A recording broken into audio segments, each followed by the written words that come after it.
एक बड़ा इवेंट है हमारे पीछे। आरबीआई की पॉलिसी तो आ चुकी है, सरप्राइज किया इसने बाजार को, रेट्स नहीं बढ़ाए गवर्नर साहब ने। उसके बाद एक बड़ी रैली भी आई, पर अब वीकली एक्सपायरी है, 3 दिन का वीकेंड है, तो थोड़ा ऊपरी स्तरों से मुनाफा वसूली भी आई है। तो क्या मुनाफा वसूली और बढ़ सकती है? बाजार करेंगे रिबाउंड, किन लेवल्स पर होगी क्लोजिंग और आपको कैसे बनानी है अपनी पोजीशन लंबी छुट्टी से पहले, इसी पर करेंगे चर्चा। स्वागत है आपका फाइनल ट्रेड में। नमस्कार, मैं हूं दीपांशु भंडारी। नमस्कार, आपके साथ मैं हूं नेहा आनंद। तो कैसे इस पूरे हफ्ते को करना है रैप अप, कौन से सेक्टर्स, कौन से स्टॉक्स हैं जिनमें गोइंग फॉरवर्ड कुछ और कमाई का मौका आपको जाते जाते यहां पर मिल सकता है, और ऑफ कोर्स अगले हफ्ते की तैयारी सब आपको मिलेगा फाइनल ट्रेड में। लेकिन दीप, बताइए इस वक्त की बड़ी बातें कौन सी होगी, क्योंकि आज का जो बड़ा मेगा इवेंट था पॉजिटिवली सरप्राइज किया है इसने, मार्केट ने रिएक्ट भी किया और अब एक अच्छे नोट की तरफ कह सकते हैं क्या कि हम एंड होते हुए दिख रहे हैं। बिल्कुल, और अच्छी क्लोजिंग की तरफ आप जा रहे हैं, क्योंकि वीकली बेसिस पर आप देखेंगे तो आप बड़ी अच्छी बढ़त के साथ क्लोजिंग पर जा रहे हैं। बैंक्स का भी बाउंस बैक रहा है। हाँ ठीक है, थोड़ा ऊपरी स्तरों पर मुनाफा वसूली है, जो सुबह हम बात भी कर रहे थे, एक्सपेक्टेड भी था। 4 दिन की तेजी के बाद थोड़ा ओवरबॉट भी हो गए थे बाजार, बट पुट कॉल रेशियो अब आपका हल्का हो गया, तो आप कंफर्टेबल लेवल्स पर हैं और यहाँ से कुछ ज्यादा गिरने के आसार दिखा नहीं रहे हैं बाजार। अब आखिरी घंटे में मुनाफा वसूली आए तो देखेंगे, बट हाँ 17,550 के पास सपाट है निफ्टी, 41,100 के आसपास आपको बैंक निफ्टी भी ट्रेड करते हुए दिख रहा था। अभी थोड़ी देर पहले 41,000 के नीचे आया था, बट वहां पर आपको अच्छा कारोबार होते हुए दिख रहा है, कोई परेशानी की बात नहीं है। बड़ी बात, ब्याज दरें नहीं बढ़ी हैं और इसलिए रेट सेंसिटिव जो स्टॉक्स हैं वहां पर आपको एक्शन दिख रहा है। बैंक्स को छोड़ दीजिए, बट एनबीएफसीज में देखिए कितना बड़ा उछाल है। रियल एस्टेट में जबरदस्त उछाल आते हुए दिख रहा है। जो रियल एस्टेट इंडेक्स है वो आपको 2 से 2.5% मजबूत इस समय दिख रहा है।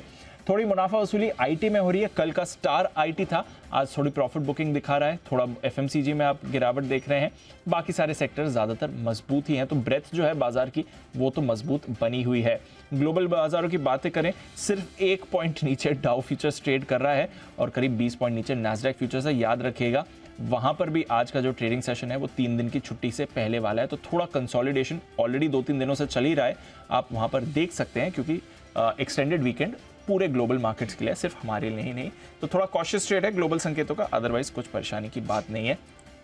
मूड माहौल नेहा अच्छा बना हुआ है और ये एक्शन अच्छा भी लगता है देखने के लिए जब आप बड़े इवेंट पर पॉजिटिवली रिएक्ट करते हैं और उसके बाद थोड़ी मुनाफा वसूली भी देखते हैं, तो एक थोड़ा कंजेशन जोन में आई गए, जैसा आप और हम सुबह बात कर रहे थे। 17,600 जो 38% रिट्रेसमेंट लेवल निकल कर आता है, वहां पर बाजार ने एक बार टच कर लिया उस लेवल को, उसके बाद थोड़ी मुनाफा वसूली देखिए, बट कोई ऐसी गिरावट नहीं आई है, सीमित दायरे में पॉजिटिव कारोबार दिख रहा है इस समय। बिल्कुल, और रुपए की तरफ से भी कोई परेशानी नहीं है, इसने अपने आप को 3 हफ्ते के हाईस के पास होल्ड आउट करके रखा है, 82 के नीचे है, which is a good sign. और कई एक्सपर्ट से मैं बात कर रही थी, वो मानते हैं कि थोड़ा और स्ट्रेंथ यहाँ से दिखेगा, गिवन द फैक्ट कि एफआईआईज की वापसी यहाँ पर होती हुई दिखाई दे रही है, डॉलर इंडेक्स और थोड़ा सा वीकन होता हुआ यहां दिखाई दे रहा है। तो ये तमाम फैक्टर्स हैं जो रुपए को भी यहां पर बल प्रदान करेंगे, और कमोडिटी मार्केट में भी हम देख रहे हैं ठीक ठाक, वो बिल्कुल प्रॉफिट बुकिंग वाले मोड में ही मार्केट्स चले गए हैं। बिल्कुल, तो चलिए थोड़ा कंसोलिडेशन के मूड में है, देखते हैं आपको वीकली एक्सपायरी कैसी दिखती है। हमारे मेहमान भी हैं तैयार और हमारी टीम भी है तैयार, तो आइए एक बार पहले आने वाले दिनों के लिए कुछ इंपॉर्टेंट ट्रिगर्स जान लेते हैं और साथ ही आज की खबरें भी कुशल अरमान दोनों से करते हैं बातचीत। कुशल, गुड आफ्टरनून, बताएं इंपॉर्टेंट ट्रिगर्स कौन से हैं बाजार के? गुड आफ्टरनून दीप। ट्रिगर्स में यहाँ पर सोम डिस्टिलरी सबसे पहले तो यहाँ ध्यान देना है, क्योंकि अभी भी इसकी बोर्ड मीटिंग होनी बाकी है और ये बोर्ड मीटिंग होगी राइट्स इशू के टर्म्स एंड कंडीशंस को डिसाइड करने के लिए। यही नहीं, कैबिनेट और सीसीए की जो मीटिंग है वो 6:30 बजे हो सकती है, और साथ ही ऑनलाइन गेमिंग के नए नियम आज 3 बजे तक जारी हो सकते हैं। यही नहीं, आईपीओ के लिहाज से एवलॉन टेक का आज आईपीओ बंद हो जाएगा, तो फाइनल अपडेट क्या निकल कर आता है ये हम आपको शाम को और या फिर सोमवार को बताते हुए नजर आएंगे। 7 अप्रैल यानी कि शुक्रवार कल के दिन में यहाँ पर ध्यान रखिए कि गुड फ्राइडे के चलते भारत समेत कई बड़े बाजार बंद रहने वाले हैं। साथ ही थायरोकेट टेक्नोलॉजीज डिविडेंड पर बोर्ड बैठक करेगा, और यूएस के लिहाज से मार्च महीने का जॉब्स डेटा ये भी आपके सामने आएगा। जहां तक सोमवार की बात है, 10 अप्रैल यहाँ पर ईआईडी पैरी बोर्ड बैठक में अंतरिम डिविडेंड पर विचार किया जाएगा। साथ ही दिवगी टीटीएस टॉक ट्रांसफर सिस्टम्स, इसका 30 दिनों का जो लॉक इन है वो खत्म होता हुआ नजर आएगा। गोदावरी पावर एंड इस्पात का बाईबैक खुल जाएगा, और ये जो बाईबैक है ये टेंडर ऑफर के जरिए 10 से 17 अप्रैल तक खुला रहेगा। अजंता फार्मा, इसका बाईबैक सोमवार को बंद हो जाएगा, और ग्लोबल इवेंट के लिहाज से यूके और हांगकांग ये दोनों बाजार ईस्टर के मौके पर बंद रहेंगे। तो ये है महत्वपूर्ण ट्रिगर्स जिन पर आपको रखनी है नजर। चलिए अरमान के तरफ बढ़ते हैं। अरमान, बताइए खबरों के दम पर किन स्टॉक सेक्टर्स में एक्शन दिखाई दे रहा है? जी बिल्कुल, नतीजे आए हैं, अपडेट्स भी हैं और खबरें भी हैं। सबसे पहले नतीजे से स्टार्ट करूं मैं तो जीएम ब्रेवरीज, यहाँ पर अगर आप देखें तो मुनाफा जो इनका है, अगर आप 40 करोड़ से गिरकर 40 करोड़ से गिरकर लगभग 35 करोड़ के आसपास आया है। कामकाजी मुनाफा हालांकि यहाँ पर आपको बढ़ोतरी दिखेगी, 23 करोड़ से बढ़कर 31 करोड़ के आसपास आता हुआ दिखा है। इसी के चलते आपको दिखेगा मार्जिन्स में इंप्रूवमेंट दिखेगा, 16% से बढ़कर वो 20% के आसपास आते हुए दिखेगा। और 6 रुपये प्रति शेयर का जो इंतरिम डिविडेंड है उसका भी ऐलान किया है। अपडेट्स पर आ जाए तो डाबर इंडिया, यहाँ पर उन्होंने अपडेट Q4 में ग्रामीण मांग में सुस्ती बनी हुई है, ये उन्होंने अपडेट दिया है। उसी के साथ साथ जो शहरी मांगे वहाँ पर सुधार देखा गया है। और पर्सनल केयर श्रेणी में अगर आप बात करें तो धीमी मांग के कारण रेवेन्यू ग्रोथ लो सिंगल डिजिट के आसपास जो है संभव है। और फूड एंड बेवरेज की मांग में वहाँ पर भी जो है तेजी जारी है। पंजाब एंड सिंध बैंक, यहाँ पर Q4 में एडवांसेज में लगभग 16% की बढ़ोतरी है। कासा डिपॉजिट, यहाँ पर कासा डिपॉजिट में भी लगभग 6.7% के आसपास की जो बढ़ोतरी देखी गई है। रॉयल ऑर्किड, लगातार अपडेट्स आती हुई जा रही हैं। यहाँ पर वृंदावन गार्डन पैलेस के लिए नया लाइसेंसिंग इन्होंने जो है एग्रीमेंट किया है और 10 साल की अवधि पूरी होने पर 5 साल के लिए वापस उसे रिन्यू भी किया जा सकता है। उसी के साथ साथ आप जाइडस लाइफ साइंस देखेंगे, यहाँ पर US FDA से इनको 2 दवाओं के लिए जो है एक मंजूरी मिलती हुई दिखी है। पहली दवा जिसका आंखों से जुड़ी जो बीमारियां हैं उसके दवा में इस्तेमाल में किया जाता है, और दूसरा जो है पार्किंसंस बीमारी की दवा जो है उसके इलाज में किया जाता है। मुथूट फाइनेंस, 22 रुपये प्रति शेयर इंतरिम डिविडेंड का ऐलान है। और अंत में ब्लॉक डील्स में अगर आप बात करें तो BHEL जहां पे 51 लाख शेयर्स, ITC लगभग 24 लाख और इजी ट्रिप प्लानर्स लगभग 16 लाख शेयरों के कई सौदे किए गए। ओके, तो ये है आपके लिए सारी की सारी बड़ी खबरें इस समय जो रेडार पर रख रही हैं। काफी सारे स्टॉक्स में भी एक्शन है, बाजार थोड़ा मुनाफा वसूली ऊपरी स्तर पर दिखा रहा है। तो आइए स्टॉक्स की करते हैं बातचीत और एक्शन को बढ़ाते हैं आगे। कुणाल जी, सुमित जी, हिमांशु गुप्ता साहब, वागले साहब एंड ऑफ कोर्स जैन साहब हमारे साथ हैं तैयार। थोड़ी देर में श्रीकांत चौहान साहब भी हमारे साथ जुड़ेंगे, उनसे भी करेंगे बाजार की बातचीत। बट थोड़ा कंसोलिडेशन आपको मूव दिख रही है। रियल एस्टेट स्टॉक्स में जबरदस्त तेजी आई है, तो रियल एस्टेट स्टॉक्स पर एक बार बात भी करेंगे, जैन साहब से भी उनका व्यू लेंगे। पर एक दो चार्ट्स हैं जहां पर पहले फोकस कर लेना चाहिए, क्योंकि ओबरॉय रियल्टी उछल कर आ रहा है, 4% ऊपर ओबरॉय रियल्टी इस समय आपको दिख रहा है। एक बार पहले सुमित जी से ओबरॉय रियल्टी की चार्ट पर बात करते हैं, फिर DLF पर कुणाल जी का व्यू लेंगे। Sumit ji, good afternoon sir. Oberoi realty. Deepanshu, Oberoi realty नाम आज जुड़ा है, वहाँ पे सारे स्टॉक्स के अंदर मोमेंटम अच्छा बना हुआ है। ओबेरो रियल्टी के अंदर 900 के स्तर भी देखने को मिल रहे हैं। 900 का स्तर जैसे ही क्रॉस होगा तो ओबेरो रियल्टी के अंदर मोमेंटम और बनेगा और 950 से 950 तक का मूव आने वाले दिनों में ओबेरो में देखने को मिल सकता है। जिन्होंने पोजीशंस बनाई है होल्ड करें, फ्रेश खरीदारी के लिए वेट करें, कोई डिप आता है तब खरीदारी करें। ट्रेलिंग स्टॉप लॉस 870-75 के आसपास का लगा है। ऊपर में 900 का लेवल निकलने के बाद 950 से 950 तक के लेवल आने वाले दिनों में ओबेरो रियल्टी में देखने को मिल सकते हैं। ओबरॉय रियल्टी में आपको बड़ा एक्शन दिख रहा है। कुणाल जी, गुड आफ्टरनून सर। DLF ये भी ऑलमोस्ट 4% ही ऊपर है।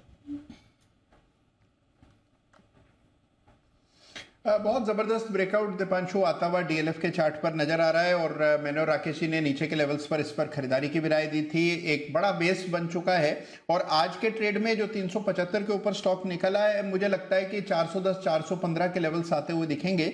तो जिनके पास भी पोजीशन है बिल्कुल होल्ड करें इसको, और नई खरीदारी भी किसी डिप में, मान लीजिए आज या कल में स्टॉक थोड़ा बहुत करेक्ट हो जाए, नीचे के लेवल्स पर मिले तो डेफिनेटली बाय करके चलना चाहिए। मुझे लगता है 410 415 के लेवल्स आते हुए दिखेंगे। और हाँ, यहाँ पर डिस्क्लेमर भी है दीपांशु, इस स्टॉक में मेरा लंबी अवधि से निजी निवेश। बिल्कुल, तो DLF, Oberoi realty, Godrej properties, बाकी रियल एस्टेट स्टॉक्स पर भी रखनी है नजर। जैन साहब, ऐसा नहीं है कि RBI ने रेट कट्स अनाउंस कर दिए हैं, सिर्फ इस बार के लिए पॉज करा है, हिंट दिया है कि शायद अगली बार जरूरत पड़ी तो रेट्स बढ़ेंगे। बट इतनी पॉजिटिविटी आ गई सर रियल एस्टेट स्पेस में। थोड़ा फियर तो था कि बढ़ते रेट से आगे मोमेंटम में परेशानी आ सकती है, बट क्या वो चिंता अभी के लिए फिर साइड में हो गई है? नहीं, ये देखिए अच्छा सरप्राइज है। It was a pleasant and a very big surprise, and in fact ऐसा लग रहा था कि भाई कब तक बढ़ाते रहेंगे, आज मई से बढ़ते ही जा रहा है, तो कहीं ना कहीं एक बार पॉज लगाया और कुछ हाथ में कुशन भी रखे, और बहुत ही समझदारी वाला मूव था। Not like our foreign counterparts की जहां पे हो रहा और बैंकें उड़ रही हैं। यहाँ पे देखिए अगर ये बहुत ज्यादा होता तो आप देखिए EMI का जो प्रेशर है, जिनके पास ऑलरेडी लोन्स है उनका टेन्योर बढ़ते जा रहा है, तो ये बहुत बड़ा एक पेन दिखने लग गया था। इवन जब मैं पर्सनली मेरे साथ लेता हूँ, जब भी ऐसा होता हम भी देखते हैं, जब हमारे ही पेन आने लग गया तो मैं ये समझता हूँ कि हमारे जो और भी जो नीचे के स्ट्रेटा उनको और पेन आएगा। एंड इट्स वेरी इंपॉर्टेंट कि ये सरकार को देखना था, और उसका एक बहुत बड़ा पॉजिटिव इंपैक्ट रियल एस्टेट पे इसीलिए आया कि क्योंकि कल ही मैं किसी को डिस्करेज कर रहा था कि भाई आप रेंटल इनकम जनरेट करना चाहते हो, फ्लैट लोगे EMI दोगे तो अननेसेसरली आपके वो बैठेगा ही नहीं लॉस, मतलब क्योंकि 8-9% अगर आपका होम लोन का रेट है और आपको मतलब रेंटल 5.5-6% के यील्ड से आता है, तो इट्स नॉट वेरी लॉजिकल। तो ये चीज सामने आ रही थी। तो जब ऐसी कैलकुलेशन जब इकोनॉमी में चलने लगती है तो हमारे रेगुलेटर्स को भी ये कहीं ना कहीं ये फीलिंग आती है और इस तरीके से एक पॉजिटिव मूव था। एंड आई थिंक इस बार अगर पोस्टपोन किया हो सकता है, नेक्स्ट टाइम भी पोस्टपोन हो जाए तो रियल्टी के लिए तो ये पॉजिटिव है और होम लोन्स और ये सब के लिए भी पॉजिटिव है। So that's the reason. और प्लस देखिए मिड कैप स्मॉल कैप चले हुए नहीं थे और स्टॉक्स काफी करेक्टेड है। So any small positive news becomes a big reaction, gives a big reaction. और जब नेगेटिव मार्केट रहता है तो इवन पॉजिटिव न्यूज भी आए तो भी वो रिएक्ट नेगेटिवली करता है, पॉजिटिवली नहीं करता है। सो ये सारी चीजें किस लेवल पे मार्केट और 17,500-600 ये रेंज है, तो यहाँ पे इस तरीके का चल रहा है। और स्मॉल कैप मिड कैप कहीं ना कहीं इतना जो एक करेक्शन आया और कितने महीनों से करेक्टेड है मिड कैप स्मॉल कैप, तो वहां पे जो बाउंस आया है ये एक रीजन हो सकता है। सो ओवरऑल स्टिल मैं बोलूंगा कि रियल एस्टेट स्टॉक्स की बजाय आप सीमेंट स्टॉक्स पे दाव लगाए वो ज्यादा अच्छा। It's a great surrogate play for real estate stocks, infra stocks, और आप हर तरीके से यहाँ पे सेफ रहते हो। और ये कंपनियां अच्छा भी बहुत कर रही है और इनके भी रॉ मटेरियल के कॉस्ट का जो इम्पैक्ट था पास के क्वार्टर्स में वो भी कम में दिखने लगा है। तो मुझे लगता है कि रियल एस्टेट की बजाय सीमेंट स्टॉक्स पे ध्यान देना चाहिए। ओके चलिए, तो डेफिनेटली आज एक रिलीफ तो मिला है रियल एस्टेट स्पेस को, जिसके दम पर हमने इसे चढ़ते देखा। लेकिन जैन साहब को सीमेंट स्पेस पे है ज्यादा भरोसा। इसी बीच हमने देखा है कि मार्केट भले ही मुनाफा वसूली वाले मोड में हो, लेकिन मेटल स्पेस से कुछ थोड़ा सपोर्ट इसे जरूर मिलता दिख रहा है। हिंदुस्तान जिंक एंड नाल्को दोनों में हम देख रहे हैं दिन के उच्चतम स्तर के पास फिलहाल ट्रेड होता हुआ चार्ट्स पे। हिंदुस्तान जिंक, हिमांशु जी आपका व्यू लेना चाहूंगी चार्ट्स पे इस समय, कोई व्यू?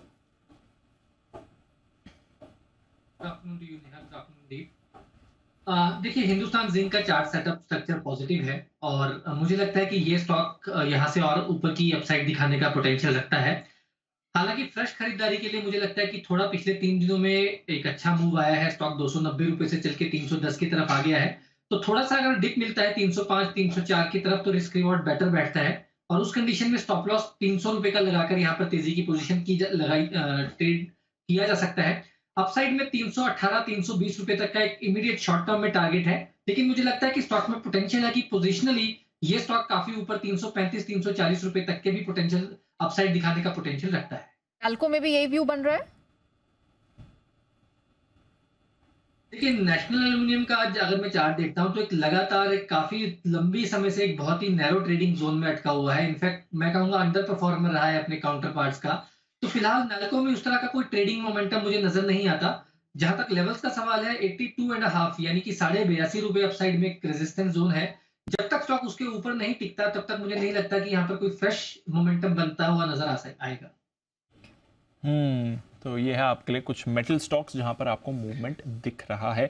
एक दो मेटल स्टॉक्स के अपडेट्स हमारे पास हैं भी, और भी कुछ इंटरेस्टिंग अपडेट्स आए हैं कंपनीज की तरफ से जो देखना जरूरी है। काफी सारे स्टॉक्स पर आपको रिएक्शन भी आ रहा है, तो पहले ये जो कुछ अपडेट्स आए हैं ये समझ लेते हैं और फिर इन स्टॉक्स के बारे में भी एक्सपर्ट से करेंगे चर्चा। नुपुर है हमारे साथ। नुपुर, आज बाजार खुलने के बाद भी एक दो अपडेट्स आए हैं और कल शाम से भी कुछ आ रहे हैं, जरा बताइए इंटरेस्टिंग वाले कौन से हैं इसमें? बिल्कुल, जहाँ पे रिएक्शन है उसके साथ शुरुआत करते हैं। डी-मार्ट एक बड़ा कट यहाँ पे दिखा है। हालांकि वाई बेसिस पे 20% की ग्रोथ है, लेकिन बाजार का अनुमान था कि रेवेन्यू पर स्क्वायर फीट पे एक अच्छी रिकवरी दिखेगी। इस बार प्री कोविड लेवल के ऊपर पहुंच जाएगा। 94% का एस्टिमेट था, लेकिन जिन नंबर्स को देख के लग रहा है कि वो जो रेवेन्यू पर स्क्वायर फीट का आंकड़ा है वो अभी भी 89% की रिकवरी ही दिखा रहा है। 5% बिलो है इस बाजार के अनुमान से, इसलिए आज शायद इतना बड़ा कट हमको डी-मार्ट के स्टॉक में फिलहाल नजर आ रहा है। नायका की बात करें तो यहाँ पे ब्यूटी और जो पर्सनल केयर सेगमेंट है वहाँ पे कंपनी की तरफ से बयान आया कि काफ़ी स्ट्रॉन्ग ग्रोथ है। पिछली तिमाही में जो Q4 की जो तिमाही है उसकी ग्रोथ Q3 से काफ़ी स्ट्रॉन्ग रही है, और ये नंबर्स में भी दिखेगा जब कंपनी अपने नंबर्स डिक्लेयर करेगी Q4 के। लेकिन जो फैशन सेगमेंट है कंपनी का वहाँ पे महंगाई का असर दिख रहा है, जिसके चलते एक कट यहाँ पे नज़र आ रहा है। 3% डाउन है स्टॉक। जो पेन पॉइंट है बिजनेस का, फैशन बिजनेस जो लॉस मेकिंग है, वो अभी भी पेन वहाँ पे फिलहाल नज़र आ रहा है। कल्याण ज्वेलर्स आज जो सुबह मार्केट खुलने से पहले जो अपडेट आया था यहाँ पे देखें तो Q4 में जो कंपनी की आई है वो 17% से इस बार बढ़कर आई है। जो मिडिल ईस्ट कारोबार है वहाँ भी देखेंगे तो 27% की आपको ग्रोथ दिखेगी। इस क्वार्टर में कंपनी ने 11 नए स्टोर्स डाले और और आने वाले समय में, आने वाले 3 महीने में करीबन 9-10 स्टोर्स और डालने वाली है। मैक्रोटेक डेवलपर्स की भी बात करें तो काफ़ी अच्छा यहाँ पे आपको दिखेगा। जो प्री सेल्स है वहाँ पे हालांकि 12% का आपको डिक्लाइन दिख रहा है वाई बेसिस पे, लेकिन जो कलेक्शन है वहाँ पे 3 से 4% की ग्रोथ फिलहाल नज़र आ रही है। तो ये स्टॉक भी आज फोकस में। इक्विटास स्मॉल फाइनेंस बैंक कल आए थे इसके अपडेट और 5-6% का बड़ा उछाल इसमें दिखा है, क्योंकि जो नंबर्स है, जो एडवांसेस है, वहाँ पे आपको 36% की ग्रोथ फिलहाल नजर आई है। वाई बेसिस पे 28,061 करोड़ के आसपास दिखेगा। डिसबर्समेंट की बात करें तो 80% से इस बार बढ़ के आया है। तो हर एक पैरामीटर पे इक्विटास स्मॉल फाइनेंस बैंक की तरफ से एक स्ट्रॉन्ग अपडेट आते दिखा है। चोलामंडलम इन्वेस्टमेंट्स की बात करें तो यहाँ पे जो चौथी तिमाही है उसके डिसबर्समेंट्स भी 65% से इस बार बढ़ रहा है। इनफैक्ट जो कलेक्शन एफिशिएंसी रेशियो है वो 130% के आसपास पहुंच चुका है। तो ये स्टॉक भी आज फोकस में। यूजीवन स्मॉल फाइनेंस बैंक यहाँ पे देखे तो 31 मार्च का जो अपडेट है वो 39% से बढ़कर आया। साथ ही साथ डाबर के भी जो अपडेट आया उसके बाद एक शार्प रिएक्शन दिखा था। उसकी बात करें तो वहाँ पे मैनेजमेंट की तरफ से कहना है कि जो रिकवरी है डिमांड में Q4 में ग्रामीण मांग को देखे तो वहाँ पे सुस्ती बनी हुई है। तीसरी तिमाही पे जो रूरल डिमांड है वहाँ पे अभी भी इम्पैक्ट है। अर्बन में हालांकि थोड़ी रिकवरी दिखी है। रेवेन्यू ग्रोथ की बात करें तो मिड सिंगल डिजिट के आसपास की ग्रोथ दिखेगी, 4 से 5% की ग्रोथ दिखेगी। लेकिन कंपनी ने मार्जिन्स पे जो कहा है, उन्होंने अपने एडवर्टाइजिंग एक्सपेंस बढ़ा दिए, जिसके चलते 200 से 250 बेसिस पॉइंट का इम्पैक्ट मार्जिन्स में इस क्वार्टर में आ सकता है। तो ये है आपके लिए कुछ फैक्टर्स। डाबर पे शार्प रिएक्शन आ रहा है। एक बार पहले डाबर की बात कर लेते हैं, क्योंकि आज ड्यूरिंग मार्केट आवर्स ये अपडेट्स आए हैं। वागले साहब एक बार जरा चार्ट्स देखेंगे, बड़ा ब्रेकडाउन आया डाबर में।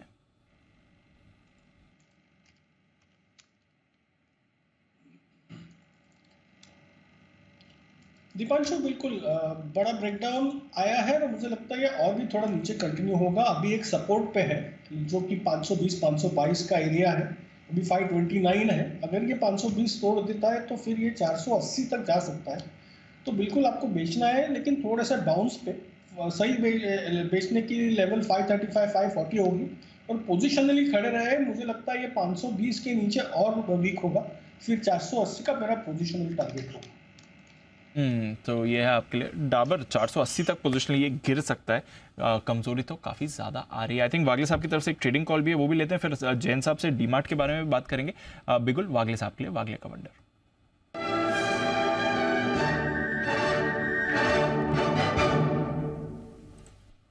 बताएं sir. Deepanshu, real estate space में मोमेंटम है। डीएलएफ में क्लियर कट ब्रेकआउट है। 380 का एक मल्टीपल सपोर्ट इसने आज ब्रेक किया है काफ़ी टाइम के बाद, और ये मल्टीपल सपोर्ट अगर होल्ड होता है तो ये स्टॉक सीधा 400 तक जाना चाहिए। 400 का व्यू मेरा 2 से 3 दिनों का है, तो आपको रिस्क सिर्फ 4-4.5 रुपये होगा। 378 का आपका स्टॉप लॉस होगा और 400 का टारगेट होगा, जो मुझे लगता है 1 से 2 दिनों में या 2 से 3 दिनों में आना चाहिए। तो ये है आपके लिए डीएलएफ, जहां पर आपको 400 प्लस के टारगेट्स की बात वागले साहब कर ही रहे हैं। अभी थोड़ी देर पहले कुणाल जी भी कह रहे थे व्यू बड़ा पॉजिटिव है और बड़ा वाला ब्रेकआउट भी इस पर आया है। बट ब्रेकडाउन आया है एवेन्यू सुपरमार्ट पर। सुबह कुणाल जी से हमने चार्ट चेक भी लिया था। एक बार जैन साहब आपकी भी राय जानना चाहूंगा। एक्सपेंसिव स्टॉक है वो तो हमें पता ही है, बट अपडेट जबरदस्त आए थे सर। ये अपडेट से पहले 4 दिन में 10% की रैली भी हमने इसमें देखी थी। बट ऐसा क्या बाजार को दिख गया कि 4% कट आ गया? 20% की ग्रोथ तो इन्होंने दिखाई है। देखिए, जिस तरीके के वैल्यूएशंस मिले हुए हैं उसके हिसाब से तो और भी ग्रोथ चाहिए। और दूसरी बात यह है कि जो कंपटीशन अब रिलायंस रिटेल से, मतलब एक बड़ा प्लेयर है, फॉर्मिडेबल प्लेयर है, वहां से जो आने वाला है, आने वाले सालों में ऑलरेडी आ ही रहा है। तो मुझे लगता है कि ये कंपनी के लिए भी जो सस्टेन करना जो ग्रोथ को आगे के लिए, वो बहुत डिफिकल्ट रहेगा। और देखिए, जहां पे भी अगेन वैल्यूएशंस और माहौल और पास्ट का क्या रहता है, जैसे न्यूज आने के पहले अगर आपका कोई स्टॉक चला हुआ है तो कोई ना कोई डिस्काउंटिंग करके चलता है, और जब वो उस हिसाब से नहीं आता है तो नीचे आता है। और वेरी फ्रैंकली मैं तो बोलता हूँ कि मुझे ये हमेशा से बहुत महंगा लगा। सो सॉरी, क्योंकि हमारे हो सकता है कई को पैनलिस्ट या कई इन्वेस्टर जो सुन रहे हैं उनको ये अच्छा नहीं लगेगा, बट 100 के पी मल्टीपल पे एक रिटेल का स्टॉक मुझे महंगा लगता है बहुत। और मुझे ऐसा लगता है कि ऐसे कोई रिटर्न नंबर्स भी नहीं है एक्स्ट्राऑर्डिनरी। 15-16 के रिटर्न ऑन कैपिटल एम्प्लॉयड और 25% की ग्रोथ है, ठीक है, जीरो डेट कंपनी है, everything is fine. But again मुझे लगता है कि महंगा है और एक बाउंस आता है तो मैं तो यही कहूंगा कि एक ऊपर के लेवल से करेक्ट हुआ है और चला था बीच में और आज रिएक्ट कर गया, तो ज्यादा से ज्यादा 3800-4000 ये एक रेंज होगा जहां पे जाके फिर से मुझे लगता है कि ये स्टॉक अटकेगा। सो कई लोग हैं लॉन्ग टर्म के लिए लेके रखे हुए हैं, बट मुझे ऐसा लगता है कि थोड़ा सा इतना इजी आगे का पाथ नहीं रहेगा जो पास्ट में कंटिन्यूअसली चल रहा था। So one should really be watchful while making a new entry. चलिए अपने रेडार पर रखे, बट कंपटीशन कंसर्न तो इनका है ही रिलायंस की तरफ से। साथ ही कंपटीशन के कंसर्न्स नाइका के लिए भी आ रहे हैं, क्योंकि रिलायंस अब उस स्पेस में भी आ रहा है, एग्रेसिव एंट्री टीरा करके इनका एक ब्रांड अभी लेकर आ रहा है। कल 7.5% दौड़ने के बाद आज नाइका 3.5% नीचे है, हालांकि अपडेट इनका भी ठीक ठाक ही आया था। सुमित जी एक बार अब रिवाइज लेवल बताएंगे नाइका के लिए। 136 का कल स्टॉक अब 132 पर आ गया है। दीपांशु, मैंने सुबह भी कहा था कि नाइका मुझे नहीं लगता कि कुछ खास तेजी दिखाएगा। मैंने यही कहा था सुबह कि इसको एग्जिट ही करना चाहिए। स्टॉक के अंदर मेरे को लग रहा है कि यहाँ से कोई भी 40-145 तक का अगर बाउंस बैक आता है तो उसके अंदर एग्जिट करके चलने का ही सलाह रहेगा। नीचे के अंदर 130-125 का सपोर्ट अगर टूटता है तो नाइका के अंदर और दबाव देखने को मिलेगा, और नीचे में फिर 120 से 110 रुपए तक के लेवल देखने को मिल सकते हैं। तो ये स्टॉक फिलहाल तेजी करने जैसा नहीं है। स्टॉक के अंदर लॉन्ग अवॉइड करना चाहिए, पुल बैक और बाउंस बैक में निकलना चाहिए। तो ये है आपके लिए नाइब का पुल बैक बाउंस बैक में निकलना चाहिए। बट शुगर शेयर्स में बड़ी तेजी आपको आती हुई दिख रही है, और अभी अभी आपके स्क्रीन पर कुछ लाइंस भी आ रही थी खाद्य सचिव की तरफ से। ये लाइंस आ रही थी, एक तो अतिरिक्त शुगर एक्सपोर्ट तो नहीं होने वाला, तो जो 10 मिलियन टन की लिमिट है, 1 करोड़ टन की लिमिट है, उससे ज़्यादा आप शुगर एक्सपोर्ट अलाउ नहीं करेंगे, बल्कि जो टारगेट है उससे कम ही शायद आपको यहाँ पर हो सकेगा। तो जो टारगेट रखा है सरकार ने उसमें थोड़ी कमी आ सकती है। जो फाइनल उत्पादन है उसमें 2 से 4 लाख टन की कमी संभव है। तो जो सुबह हम बात कर भी रहे थे कि शुगर मार्केट में डिसरप्शन जो आया है भारत की वजह से भी आया है। इंटरनेशनली 11 साल की ऊंचाई पर वाइट शुगर है, 7 साल की ऊंचाई पर रॉ शुगर है, उससे रिलेटेड भी आपके लिए कुछ इंपॉर्टेंट लाइंस अभी अभी खाद्य सचिव की तरफ से आ भी रही हैं। एक बार जैन साहब से इस पर रिएक्शन भी चाहूंगा। जैन साहब जरा बताएं सर, क्योंकि शॉर्टफॉल होगा, एडिशनल एक्सपोर्ट्स तो नहीं होंगे, बट एटलीस्ट जो भी एक्सपोर्ट्स हो रहे हैं इंटरनेशनल मार्केट्स में अच्छे प्राइस मिलेंगे, और भारतीय बाजार में भी 37 रुपीज पर केजी तक हमारे प्राइसेस भी पहुंच चुके हैं। तो शुगर सेक्टर के लिए क्या व्यू बनता है सर? नहीं, देखिए शुगर सेक्टर में पिछले अगर आप 5-7-10 दिनों में देखिए जिस तरीके की तेजी आई है सारे शुगर स्टॉक्स, अगर हम एफएनओ में अगर बलरामपुर चीनी की बात करें तो ऐसे मार्केट्स में भी वो आउट परफॉर्म कर गया। और ये न्यूज तो देखिए इनफैक्ट है ही, और शुगर हमेशा एक, मैं बोलूंगा कि सरकार की एक बहुत ही ज्यादा रडार पे रहने वाली कमोडिटी है। मैं तो पॉलिटिकल कमोडिटी भी इसको कहता हूं, क्योंकि हमारे साथ नेहा जी भी है और हम 2012, 11, 2010 से ही कमोडिटीज की बातें करते हुए आ रहे हैं ऑन टीवी चैनल्स। तो हमेशा में शुगर को लेकर ये रहता है कि ये, अब देखिए एक्सपोर्ट्स को लेकर तो देखिए सरकार सर्टेनली नकेल कसेगी। और दूसरा, आपने जो एक बहुत अच्छा वर्ड यूज किया कि एक तरीके से डिसरप्शन हुआ है और वहां पे जो प्राइसेस बढ़ रही है उसका बहुत बड़ा रोल है। Again India is a very big producer. तो मुझे लगता है कि शुगर स्टॉक्स में एक बार तेजी पे लगाम लग सकता है, क्योंकि आगे के अगर प्रोस्पेक्ट्स देखें, अगर एक्सपोर्ट्स बंद होते हैं और बाकी चीजें होती है तो आगे हो सकता है कि कुछ मतलब विजिबिलिटी में इश्यूज आ जाए। बाकी ओवरऑल अब डिप का इंतजार करना चाहिए, फ्रेश एंट्री अब इन लेवल्स पे नहीं होनी चाहिए, मेरा ऐसा मानना है, क्योंकि अब रिस्क रिवॉर्ड रेशियो कोई बहुत ज्यादा फेवरेबल नहीं है। नेहा जी और डिसरप्शन आएगा इसमें जो इंटरनेशनल मार्केट को थोड़ा सा पुश यहाँ पर मिल सकता है। नॉट जस्ट दिस, क्योंकि ब्राजील है, वहां पर भी आउटपुट तो अच्छा होने की बात हो रही है, 4 करोड़ टन के पार ही होगा, लेकिन वहां पे जो वहां की नई सरकार है उन्होंने अपने बायोफ्यूल्स को लेकर जो नए टैक्स का सिस्टम लेकर आए हैं उससे वहां पर एथेनॉल प्रोड्यूसर्स के लिए बड़ा फायदा दिख रहा है। सो क्लियरली अब जो गन्ने का इस्तेमाल चीनी के उत्पादन में होता था वो अब एथेनॉल के लिए डाइवर्ट हो जाएगा, तो वहां से भी चीनी नहीं आएगी। यूरोप में चीनी का उत्पादन इस बार कम बता रहे हैं, भारत में, पाकिस्तान में, थाईलैंड में, जितने भी प्रोड्यूसिंग नेशंस हैं वहां पर उत्पादन की कमी लग रही है। तो हर कोई चाहेगा कि अपने यहाँ पर जो सप्लाई है उसको आप सॉर्ट आउट करके रखें। ऑलरेडी हमारे 6 महीने का शुगर ईयर का जो आउटपुट है बहुत ज्यादा नहीं, 3% का ट्रिम हुआ है, तो कोई यहाँ रिस्क नहीं लेना चाहेगा। और जो संदीप जी कह रहे हैं, जैन साहब कह रहे हैं, पॉलिटिकली ड्रिवन कमोडिटी है, तो सरकार यहाँ पर रिस्क नहीं लेना चाहेगी। तो क्लियरली यहाँ पर जो ये वक्तव्य या जो स्टेटमेंट आ रहा है ये कहीं ना कहीं एक्सपेक्टेड भी था। करेक्ट। चलिए, तो रैली तो ऑलरेडी शुगर काउंटर्स में बड़ी वाली आ चुकी है। 3-4 दिनों से हमने देखा है बलरामपुर चीनी भी, जब से ये नई सीरीज की शुरुआत हुई है, स्टॉक एक्शन में रहा है। सुबह श्री रेणुका की हम बात कर रहे थे, वहां पर भी आपको मूव दिखी थी।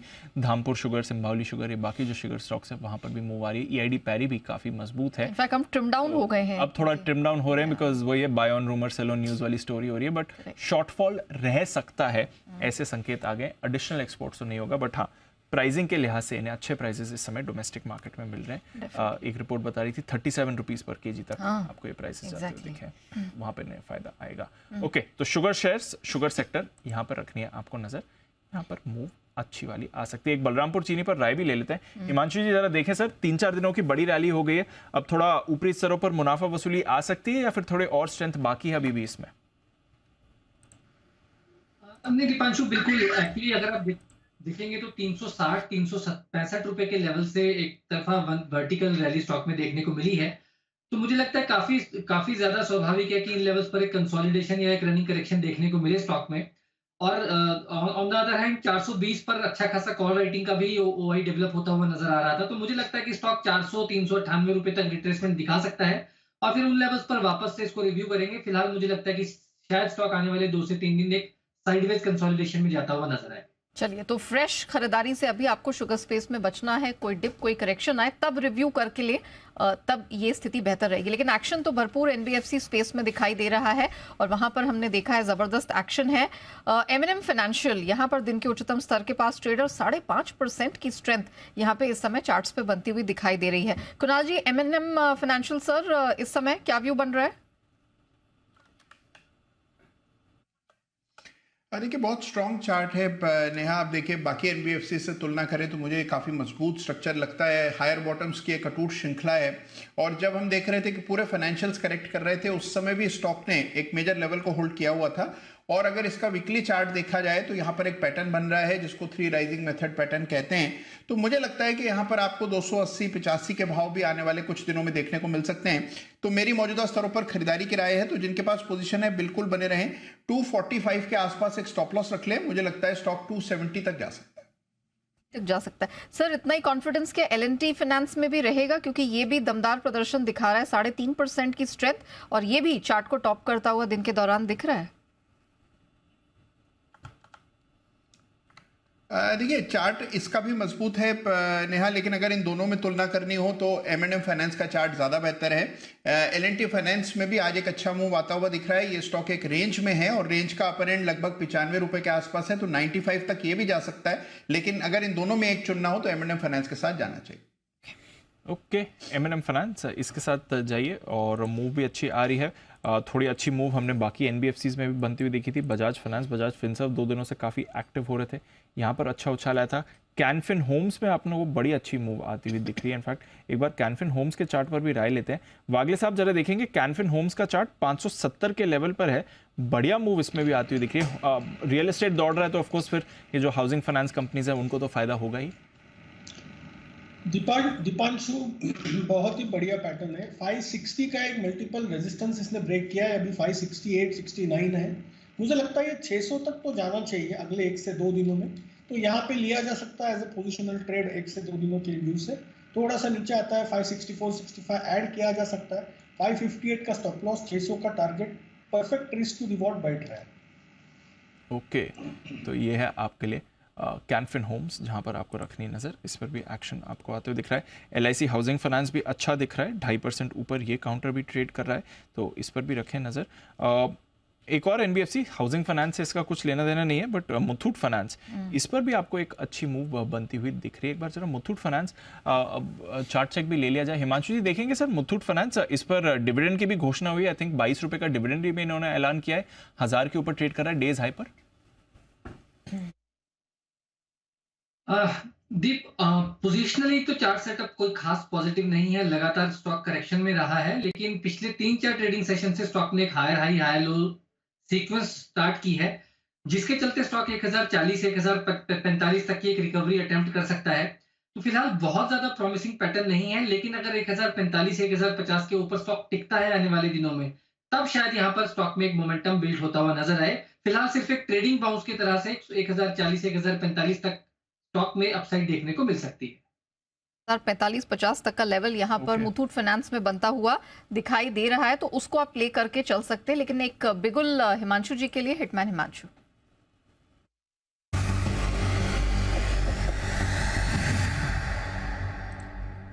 हिमांशु जी बताइए, कौन सा स्टॉक रडार पर है आपके? नेहा जी, अभी हाउसिंग फाइनेंस कंपनीज की बात हुई थी, तो यहाँ पर जो दिग्गज एचडीएफसी लिमिटेड है उसका चार्ट फॉर्मेशन काफी प्रॉमिसिंग है, काफी पॉजिटिव है, और जिस हिसाब से वीकली क्लोज यहाँ पर होता हुआ नजर आ रहा है 2700 के ऊपर, मुझे लगता है ये स्टॉक अगले हफ्ते 2800 रुपए तक जाने का पोटेंशियल रखता है। तो एचडीएफसी लिमिटेड में खरीदारी कर सकते हैं और ये ट्रेड ऑप्शन के जरिए ले सकते हैं। 2720 यानी कि ऑलमोस्ट एट द मनी के स्ट्राइक का कॉल ऑप्शन खरीदारी करेंगे, जो कि अभी 45-46 रुपए पर ट्रेड करता है। यहाँ पर 38 रुपए का स्टॉप लॉस लगाना है और मुझे लगता है कि यहाँ पर 62 और 70 रुपए तक के टारगेट्स आपको 1 से 2 दिनों में देखने को मिल सकते हैं। मेरा मानना है एचडीएफसी लिमिटेड में 2800 के ऊपर के लेवल्स बहुत शॉर्ट टर्म में आने को देखने को मिल सकते हैं। ओके, तो 2720, 2720 या 2720 बोला सर, 2730? 2020। हाँ, 2720 का कॉल खरीदिए। आई थिंक 20-20 रुपए के इंटरवल पर इसके कॉल्स हैं। 45-45 पर मिल रहा है। 62 और 70 के टारगेट्स के लिए यहाँ पर आपको करनी है खरीदारी। 38 का होगा स्टॉप लॉस। एचडीएफसी लिमिटेड, दिग्गज एनबीएफसी, बाकी एनबीएफसी भी अच्छी मूव आपको दिखाई रहे हैं। बट आइए, 2:30 बज चुके हैं। देखते हैं आज सेठी साहब के रेडार पर कौन से स्टॉक्स हैं। करते हैं उनका स्वागत। सदाबहार सेठी साहब की शॉर्ट टर्म पिक्स।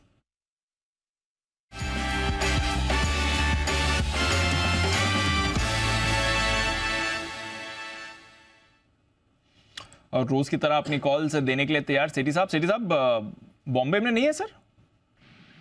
बिल्कुल।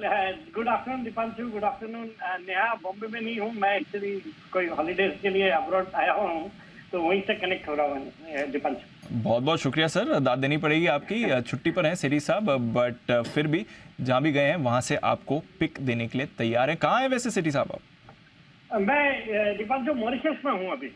जबरदस्त। मॉरिशस की छुट्टी से भी टाइम निकालिया सेठी साहब, बहुत बड़ी बात है। बहुत बहुत शुक्रिया सर। बताएं फिर, आज अगर आप ट्रैक कर भी रहे हैं छुट्टी पर मार्केट में, तो कहाँ पर है इंटरेस्ट आपका? बिल्कुल दीपांशु, कैश मार्केट के स्टॉक्स का तो कुछ कहना ही नहीं है। मतलब जिस तरह की धुआंधार तेजी हो रही है, मतलब निफ्टी चाहे कुछ भी हो, निफ्टी निगेटिव भी होता है तो भी ये सब अच्छा कर रहे हैं। तो बहुत ही अच्छी तेजी चल रही है मिड कैप स्मॉल कैप में। और आज भी 2 स्टॉक है मिड कैप स्पेस से, कैश मार्केट सेगमेंट से, जिनमें खरीदारी करने की सलाह। सर, पहली कॉल आपकी। दीपांशु, आज का जो पहला स्टॉक है एक डिफेंस का प्ले है, नेल्को, NELCO वाला, नॉट NALCO मेटल वाला नहीं, डिफेंस वाला नेल्को, जो अभी 543 के लेवल पे ट्रेड कर रहा है। पहले टारगेट देता हूँ, शॉर्ट टर्म टारगेट है 565 के, स्टॉप लॉस 535 का। एक बहुत ही जबरदस्त कंपनी है जो satellite based network communication solutions provide करती है डिफेंस सेक्टर को। इसके अलावा बैंकों के जो ATMs है, ब्रांचेस है, उनकी कनेक्टिविटी का काम करती है। फिर ऑयल, एनर्जी और गैस, इस सब इंडस्ट्रीज के लिए सॉल्यूशंस प्रोवाइड करती है।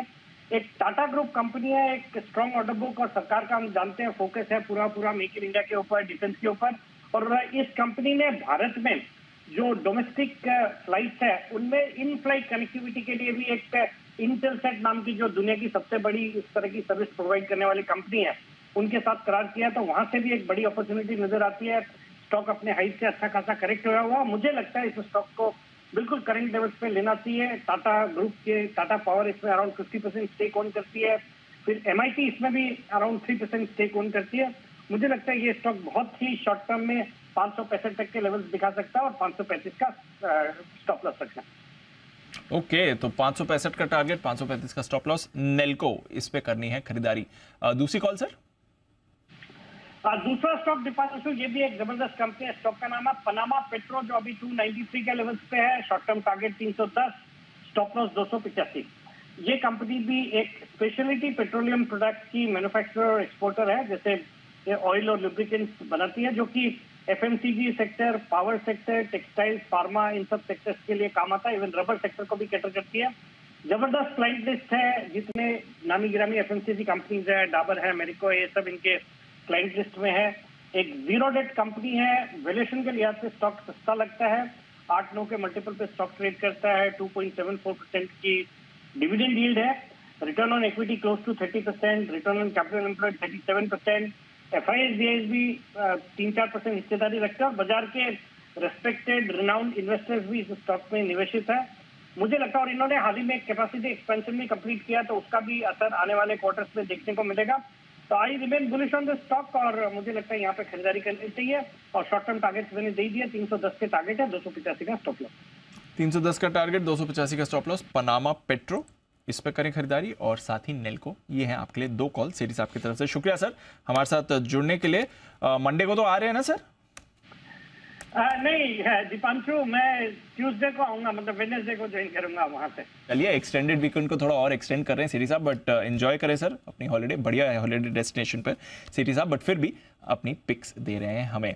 आइए श्रीकांत चौहान साहब भी हमारे साथ जुड़ चुके हैं, करते हैं उनका स्वागत और बिगुल उनके लिए BTS डबल टी का।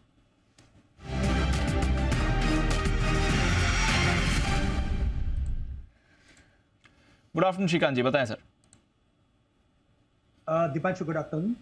देखिए मुझे लग रहा है कि इस मार्केट में बिल्कुल कई सारे स्टॉक्स में एक अच्छा रिवर्सल पैटर्न बना है और स्पेसिफिकली अगर भारत हेवी इलेक्ट्रिकल्स की अगर बात करें तो वहां पे हमने एक हायर बॉटम देखा है और एक अच्छी रैली के बाद एक अच्छा करेक्शन और उसके बाद का रिवर्सल पैटर्न इंडिकेट करता है कि वापस यहाँ से एक फ्रेश रैली रिज्यूम हो सकती है।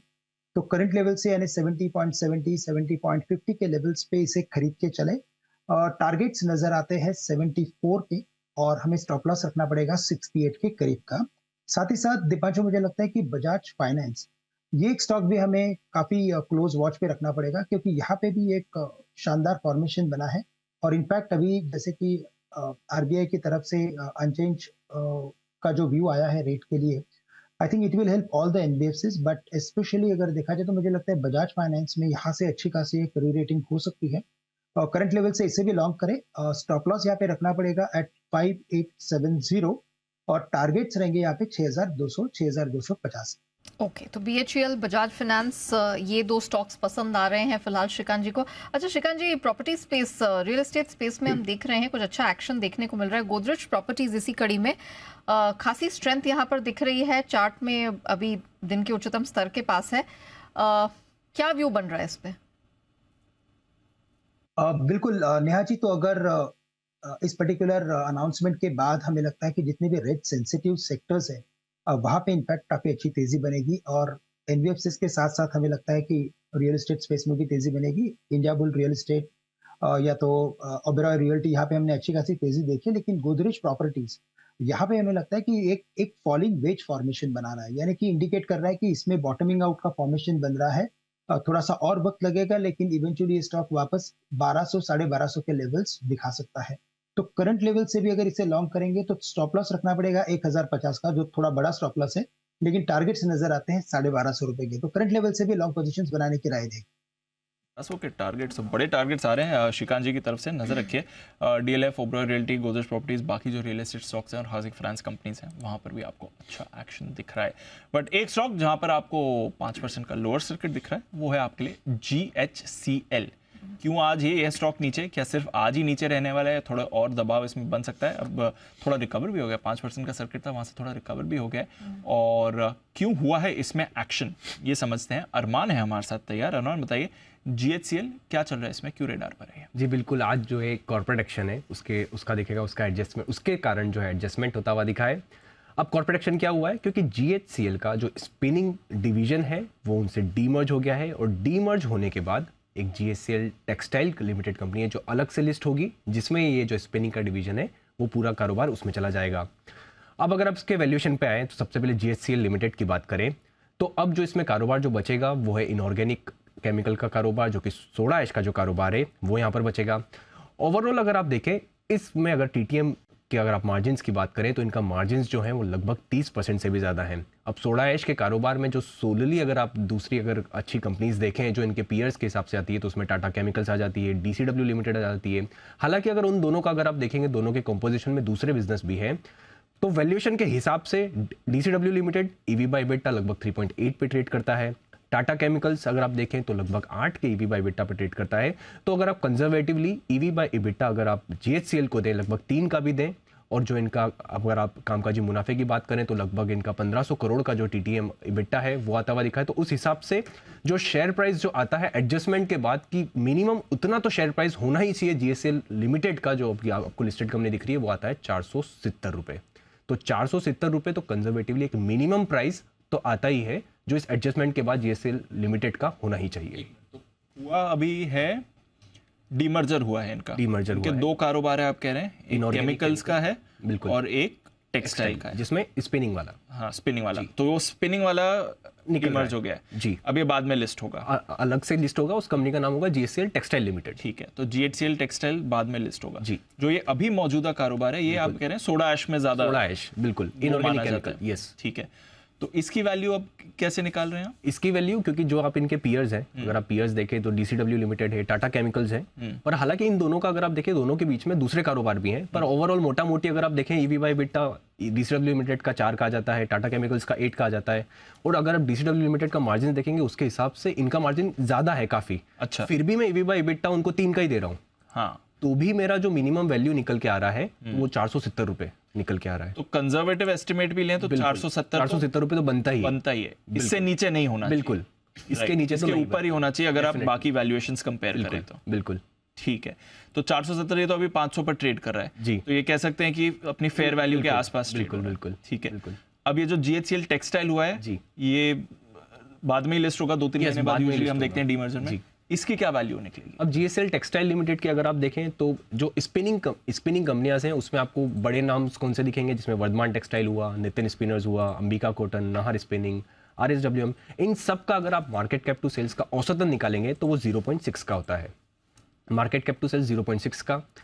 और अगर आप सिर्फ इसका स्पिनिंग का कारोबार का अगर TTM रेवेन्यू देखेंगे, आय देखेंगे, तो लगभग 1000 करोड़ के आसपास आती है, 1050 करोड़ के आसपास आती है। उस हिसाब से सिर्फ टेक्सटाइल सेगमेंट का अगर आप देखेंगे जो लिस्टेड प्राइस हो सकता है, जो कंपैरेटिवली कंजर्वेटिवली फेयर वैल्यू हो सकता है, वो होता है लगभग 66 रुपए का। तो मतलब जब भी लिस्ट होगा तो वो 66 रुपए, तो उसका प्राइस जो है फेयर वैल्यू निकल के आता है, जो 66 रुपए इसका प्राइस होना चाहिए, क्योंकि अगर आप इनकी स्पेंडल कैपेसिटी भी 225,000 के आसपास है, तो वो जो वैल्यूएशन है निकल के आता है। तो आपके पास दो कंपनियां हो गई, GHCL लिमिटेड, जहां पे अगर आप देखें उसका फेयर वैल्यू मिनिमम 470 रुपए निकल के आता है, और एक जो नई कंपनी लिस्ट होने वाली है वो होगी GHCL टेक्सटाइल लिमिटेड, जिसका अगर आप फेयर वैल्यू देखें तो 66 रुपए निकल के आता है। 66 रुपए निकल कर आती है इसकी फेयर वैल्यू जी। और ये एक्स से पहले 540 पर आई थिंक बिल्कुल ट्रेड कर रहा था, तो दोनों को कंबाइन करें तो फेयर वैल्यू पर ही कर रहा था, और अभी भी अगर आप देखें तो ये फेयर वैल्यू पर आ रहा है। किस रेशियो में हुआ है स्प्लिट? ये 1:1 मतलब आपका मिरर इमेजिंग है, तो एक मिल जाएगा आपको। ओके, तो इसकी 470 मिनिमम और उसकी आप कह रहे हैं 66, तो लगभग 536 आती है जो पिछली बार हो रहा था। और अब उसके बाद अब क्योंकि हर एक बिजनेस सेपरेट हो जाएगा तो अपनी सिनर्जीज भी आएंगी उसके साथ साथ, तो वो वैल्यूएशन का एड ऑन हो सकता है, पर वो मैनेजमेंट और क्लैरिटी देंगे, और जब 1-2 क्वार्टर्स होंगे तो शायद और ज्यादा क्लैरिटी आती है। बट मिनिमम बेसिस पर लगाएं तो ये आपकी वैल्यू निकलती ही है।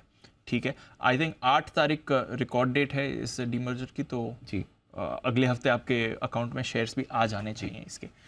ओके, तो ये है आपके लिए पूरा एक्शन। GHCL क्यों आपको रेडार पर रखना है, एक बार जरा जैन साहब से भी राय ले लेते हैं। जैन साहब, आई थिंक बात पहले करी हुई है GHCL की, जो केमिकल कारोबार है वो फिलहाल लिस्टेड है, टेक्सटाइल बिजनेस डीमर्ज हो चुका है और अब सेपरेटली कुछ समय में लिस्ट हो जाएगा। क्या अप्रोच होनी चाहिए सर? बिल्कुल, एक चीज तो मैं कहूंगा कि इन टाइप के जब भी अनाउंसमेंट्स आते हैं तो ये एक अच्छी अपॉर्चुनिटी है, और स्पेशल सिचुएशंस को काफी लोग ट्रैक करते हैं, और हम लोग भी बहुत एग्रेसिवली क्लाइंट्स को समझाते कि देखिए these are some better ways of participating in the markets. ये प्राइमरी वेज बोल लीजिए आप, अननेसेसरली सेकेंडरी मार्केट्स में ट्रेडिंग करें और वहां पे पैसा कमाने की कोशिश करें। यहाँ पे एक वैल्यू अनलॉकिंग अपॉर्चुनिटी होती है। टेक्सटाइल्स अलग होगा, स्पिनिंग स्टॉक्स ज्यादा अच्छा नहीं कर रहे थे, 35% के लगभग रेवेन्यू में कंट्रीब्यूशन है टेक्सटाइल्स वाले डिवीजन का। होम टेक्सटाइल्स भी शायद लोग इंडो काउंट को बेच रहे हैं। सो ओवरऑल GHCL बहुत सस्ते वैल्यूएशंस पे, अभी अरमान जी ने बहुत सही कहा, और मुझे ऐसा लगता है कि ये वैल्यू अनलॉकिंग में और पैसा बनना चाहिए। आज जो भी है, और आज बात करते करते शायद काफी नीचे से ऊपर भी आ गया, वैल्यूएशंस काफी सस्ते हैं। सोडा ऐश में सेकंड लार्जेस्ट प्लेयर है इंडिया का, और बढ़िया कर रहे हैं, मार्जिन भी बहुत स्ट्रांग है। तो जब ऐसे मार्जिन की एक डिवीजन अलग होती है तो यहाँ पे धीरे धीरे वैल्यूएशंस और बेटर होंगी, मार्केट्स भी सही होना जरूरी होता है, और कंपटीशन भी है इस सेक्टर में, ऐसा नहीं है कि नहीं है। और दूसरा स्पिनिंग में वहां पे भी देखिए कुछ ये सारी कंपनियां इन दिनों में पास में बहुत ज्यादा अच्छा रिजल्ट्स नहीं ला पा रहे थे, रॉ मटेरियल कॉस्ट को लेकर भी ब्लीड कर रहे थे, तो वहां पे भी धीरे धीरे चीजें ठीक होगी। So it's a good opportunity. सिर्फ GHCL के लिए मैं ओवरऑल बोल रहा हूँ कि इन चीजों को ट्रैक करें, इन्वेस्टर जो भी देख रहे हैं हमें और जो टीवी पे भी देखते हैं, तो ये अपॉर्चुनिटीज को एनकैश करने की कोशिश करें। फ्यूचर में हर बार आपके पैसा बनेगा, ऐसा मेरा मानना है। मैं कोई वो नहीं कर रहा, बट मोस्टली पैसा बन जाता है। ओके, तो GHCL को लेकर कुछ अच्छे प्रोस्पेक्ट्स बनते हुए दिखाई दे रहे हैं। निवेश के लिहाज से एक बेहतर विकल्प के तौर पर ये उभर सकता है। अभी कुछ समय पहले श्रीकांत जी से हम बात कर रहे थे BHEL को लेकर, वो काफी बुलिश थे। HAL उसी कड़ी में हमने देखा दिन के उच्चतम स्तर के पास है, बढ़िया स्ट्रेंथ यहाँ पर भी बनती दिखी है और हमने देखा पूरा डिफेंस स्पेस है। पिछले कुछ समय में जिस तरह के ऑर्डर्स मिले हैं उससे काफी बजिंग रहा है। सुमित जी, HAL इस समय चार्ट्स पे कैसा दिख रहा है? मेरे को ऐसा लग रहा है कि स्टॉक का स्ट्रक्चर ओवरऑल बढ़िया है। स्टॉक के अंदर तेजी का मूव ही बनना चाहिए। स्टॉक के अंदर पिछले 7 दिनों में लोअर लेवल से करीब करीब 250 रुपए का तेजी देखने को मिला है और ये रैली अभी भी कंटिन्यू रह सकता है। इसके अंदर ऊपर में 2770-75 का लेवल जैसे ही टूटेगा 2770-75, तो उसके बाद मोमेंटम बिल्डअप होगा और फिर 2850 रुपए या 2900 तक के लेवल HAL में देखने को मिल सकता है। पोजिशंस होल्ड करें, ट्रेलिंग स्टॉप लॉस का यूज करें जो कि नीचे में 2710 के आसपास का बनेगा और ऊपर में 2850 और 2900 तक के लेवल जल्दी ही देखने को मिलने चाहिए। बनता हुआ कुछ स्ट्रेंथ की संभावनाएं तो डेफिनेटली दिख रही है। 2710 का स्टॉप लॉस 2850 तक ऊपर दिख रहा है, लेकिन रफ्तार पकड़ते कुछ चुनिंदा ऑटो स्पेस की कंपनियां भी दिखाई दे रही है। उन्हीं में से एक है टाटा मोटर्स। दिन के उच्चतम स्तर के पास यहां पर भी 2.5% की स्ट्रेंथ दिखाई दे रही है। कुणाल सर, टाटा मोटर्स इस समय कोई राय? देखिए यहाँ जिस तरह का चार्ट स्ट्रक्चर है, काफ़ी समय से हम इस स्टॉक की बात कर रहे हैं और इसमें एक नीचे के लेवल्स पर डबल बॉटम पैटर्न बना, ब्रेकआउट आता हुआ नजर आ रहा है। ओवरऑल स्ट्रक्चर काफ़ी मजबूत है। मुझे लगता है कि ये स्टॉक ने भी बहुत समय से बाजार को अंडर परफॉर्म किया है और वापस से आउट परफॉर्मेंस चार्ट्स पर देखने को मिल रही है। तो जिनके पास भी पोजीशन है बिल्कुल बने रहे। एक मामूली सी रेजिस्टेंस 450 पर नजर आती है, वो लेवल्स पार होंगे तो इसमें आपको 480 के लेवल्स भी देखने को मिल सकते हैं। तो मेरी बिल्कुल होल्ड करने की राय। ओके, होल्ड करिए। टाटा मोटर्स जिस पर मूव आ रही है, डेज हाई पर ट्रेड कर रहा है। एक बिगुल श्रीकांत चौहान साहब के लिए BTS डबल टी का।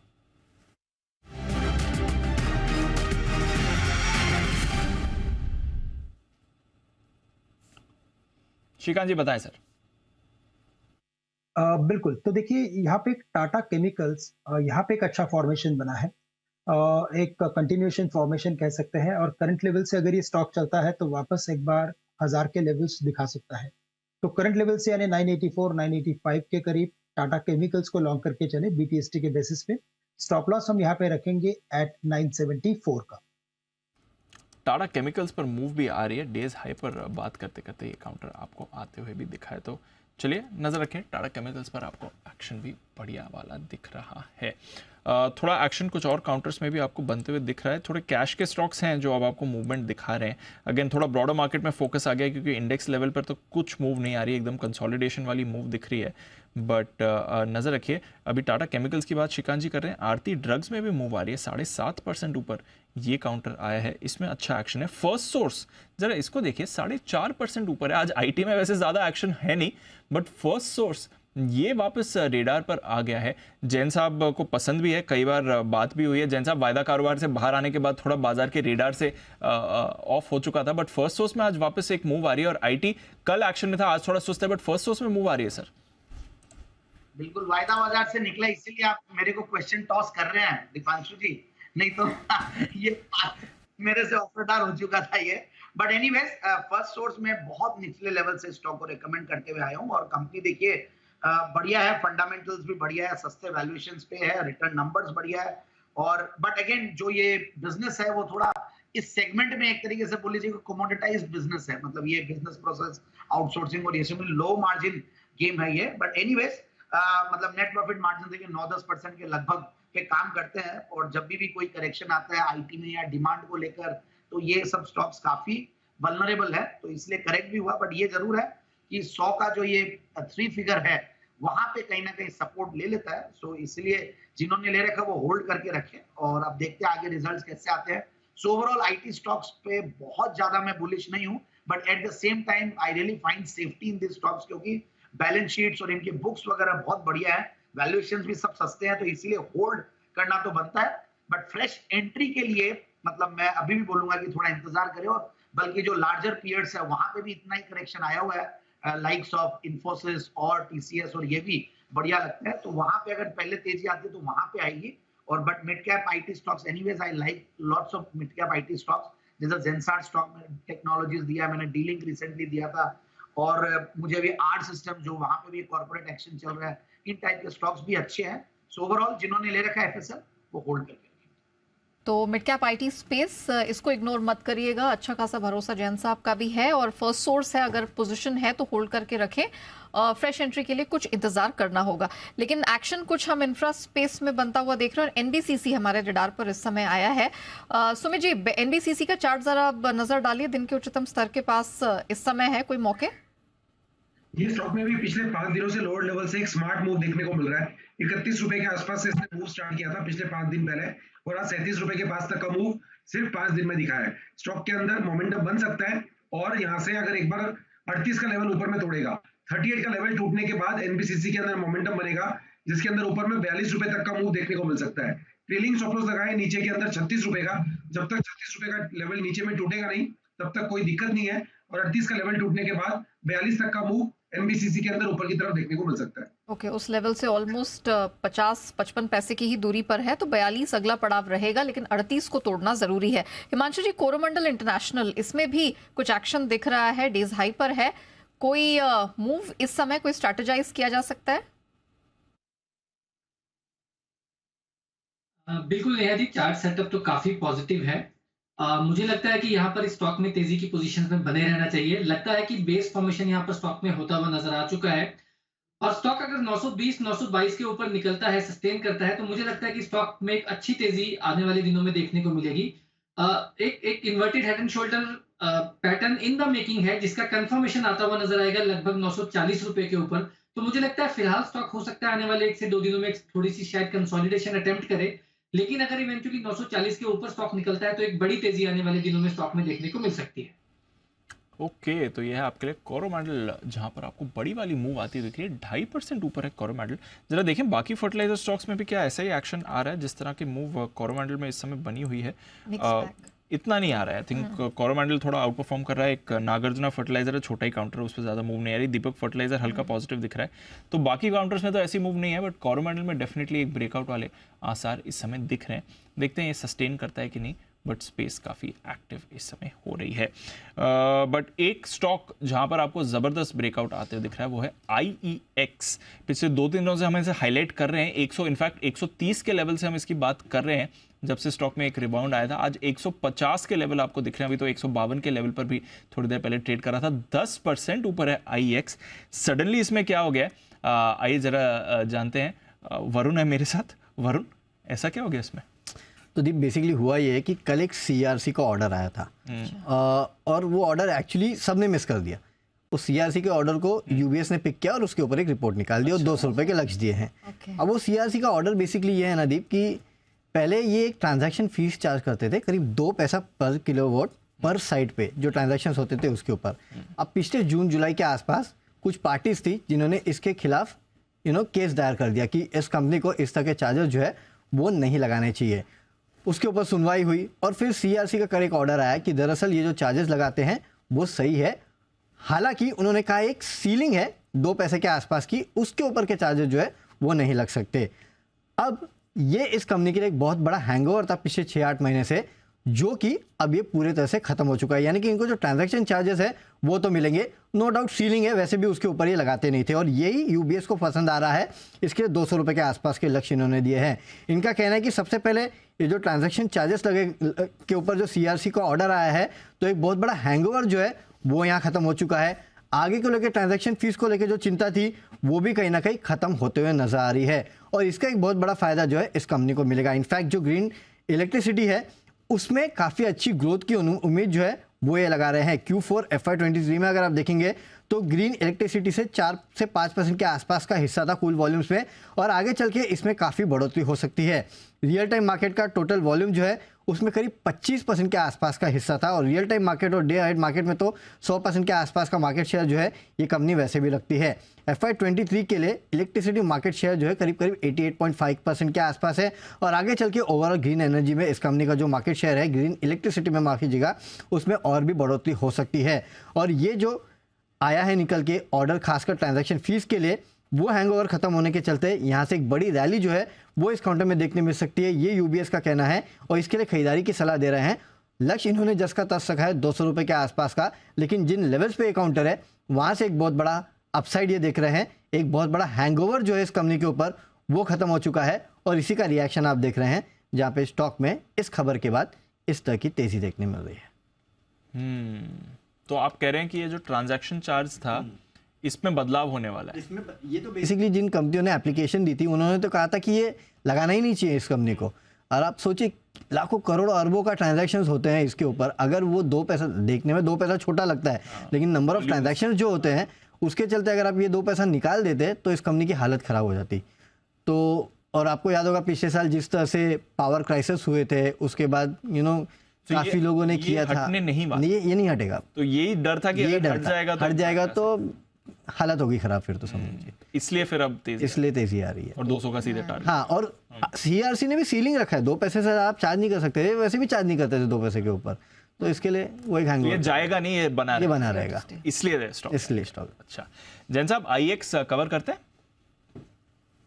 स्टॉक को तो देखिए बहुत निचले लेवल से रेकमेंड करते हुए आ रहे हैं चैनल पे, और वहां से 5 बैगर भी बना, और एफएनओ में आते ही देखिए अगेन स्टॉक्स में काफी मूवमेंट में फर्क पड़ जाता है। ऐसे टाइप के रिएक्शन जब एफएनओ में रहते हैं तो ही आता है नेगेटिव, जहां पब्लिक की पोजीशन ज्यादा रहती है, रिटेल पब्लिक की, तो जनरली वो स्टॉक चलता नहीं। और इतने दिनों से यही हो रहा था, और करेक्शन के साथ जब धीरे धीरे लाइट होता है तो ये स्टॉक में मुझे पता है बहुत लोगों के, मतलब हम लोग जब सोशल मीडिया में भी देखते हैं तो आईएक्स को लेकर काफी सवाल आते थे कि काफी, तो हमेशा यही था कि देखिए वैल्यूएशंस के लिहाज से बहुत महंगा तो नहीं बोलूंगा, बट महंगा सर्टेनली था, बट उसके बाद बहुत ऊपर के लेवल से करेक्ट भी हुआ। देखिए 250 के लेवल से आज 52 वीक हाईज देखिए वहां से करेक्ट होके अब एक बेस बना लिया था, और ये जो तलवार लटकी हुई थी जब यहाँ से क्लैरिटी आ जाए तो सर्टेनली एक पॉजिटिव रिस्पॉन्स देना था। और अगेन जब मार्केट के सेंटिमेंट्स अच्छे रहते हैं, मैं बार बार यही कहूंगा कि एक छोटी पॉजिटिव न्यूज पर भी मार्केट्स को एक बहाना चाहिए अच्छे से रिस्पॉन्ड करने का या रिएक्ट करने का, तो वैसा ही कुछ यहाँ पे भी देखने को मिला।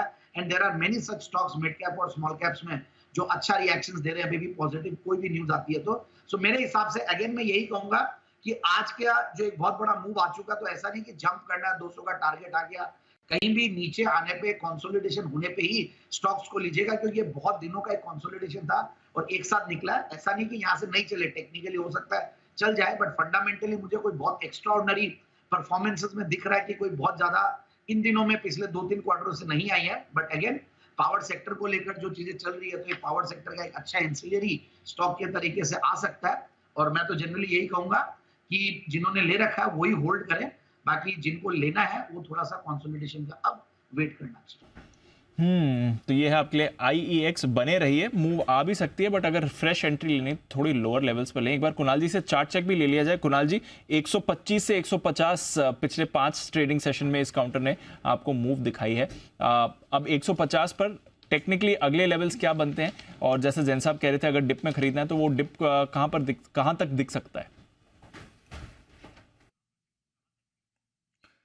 देखिए ये स्टॉक बहुत बड़े डाउन ट्रेंड में था दीपांशु, और उसके बाद इसमें एक कंसोलिडेशन हुआ, नीचे के लेवल्स पर एक बेस बना, और आज बहुत शार्प मूव आता हुआ चार्ट पर नजर आ रहा है। जो बड़ा लेवल है वो अभी मौजूदा भाव के बहुत करीब, यानी कि 152-53 के स्तर हैं, जहां पर पहले भी स्टॉक ने एक रेजिस्टेंस फेस की थी, और 153 से टकराकर स्टॉक 130 तक भी नीचे गया था। तो 153 दोबारा एक रेजिस्टेंस का काम करेगा। ये लेवल्स निकल जाते हैं तो इस स्टॉक में एक बड़ा ब्रेकआउट होगा, और मेरी राय में जिस तरह की गिरावट आई है उस अनुपात में अगर इसमें पुलबैक भी आता है तो ये स्टॉक 180 के लेवल्स को छू सकता है। तो 153 के ऊपर इसमें अगर ब्रेकआउट सस्टेन करता है तो खरीदारी की राय होगी, और मुझे लगता है 175-180 के भाव भी आते हुए दिख सकते हैं। ओके, 175-180 के भाव भी आ सकते हैं। टेक्निकली बहुत बड़ा ब्रेकआउट आया, 125 वाला स्टॉक 150 पर आ गया, और खबर का पूरा सपोर्ट इस काउंटर पर आपको दिख रहा है। आइए सुमित जी के रेडार पर भी एक स्टॉक आया है, बिगुल, उनके लिए सुमित का सुपर हिट।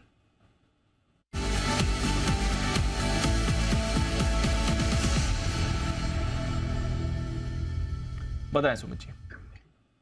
जो बाई का स्टॉक रडार पे आया है, स्टॉक का अभी भाव चल रहा है 72 रुपीज 10 पैसा। स्टॉक का नाम है वेल्सपन इंडिया।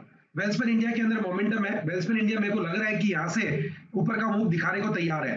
पिछले 2 दिनों में स्टॉक ने लोअर लेवल से एक अच्छा मूव दिखाया है, और अभी स्टॉक के अंदर ब्रेकआउट देखने को मिल रहा है। कल के हाई के ऊपर आ चुका है, रिसेंट का स्विंग हाई का ब्रेकआउट भी देखने को मिल रहा है, जो कि फरवरी 2023 यानी 2 महीने पहले करीब लगा था। वेल्सपन इंडिया के अंदर मेरे को लग रहा है कि यहाँ से ऊपर में 76 रुपए से लेके 80 रुपए तक के लेवल देखने को मिल सकते हैं। नीचे में छोटा सा स्टॉप लॉस बैठा है 69 रुपीज का। जिन्होंने बाय कर रखा है वो लोग 69 का ट्रेलिंग स्टॉप लॉस लगाएं। जो फ्रेश खरीदारी करना चाहते हैं वो 69 के स्टॉप लॉस से खरीदारी करें। 76 रुपए से लेके 80 रुपए तक के लेवल वेल्सपेन इंडिया में जल्दी शॉर्ट टर्म में ट्रेडिंग के लिहाज से देखने को मिलने चाहिए, तो खरीदारी करें वेल्सपेन इंडिया। खरीदारी करें वेल्सपन इंडिया, इस पर मूव आ रही है सुमित जी के रेडार पर। 76 और 80 बड़े टारगेट्स यहाँ पर आपको बनते हुए दिख सकते हैं। एक मूव भारत फोर्ज पर भी आ रही है। बागले साहब एक बार जरा भारत फोर्ज का चार्ट देखें। अभी अभी एक स्पाइक आना शुरू हुआ है, कल कमजोरी में था क्योंकि जो north America class 8 truck orders आए थे वहां पर आपको एक्शन नहीं दिखा था। भारत फोर्ज का फ्यूचर्स एक बार जरा पुल करिए, इस पर अभी अभी एक स्पाइक आपको बनते हुए दिखा है। 766 767 के लेवल पर भारत फोर्ज का फ्यूचर्स आपको ट्रेड करते हुए दिख रहा है। बागले साहब जरा देखेंगे भारत फोर्ज।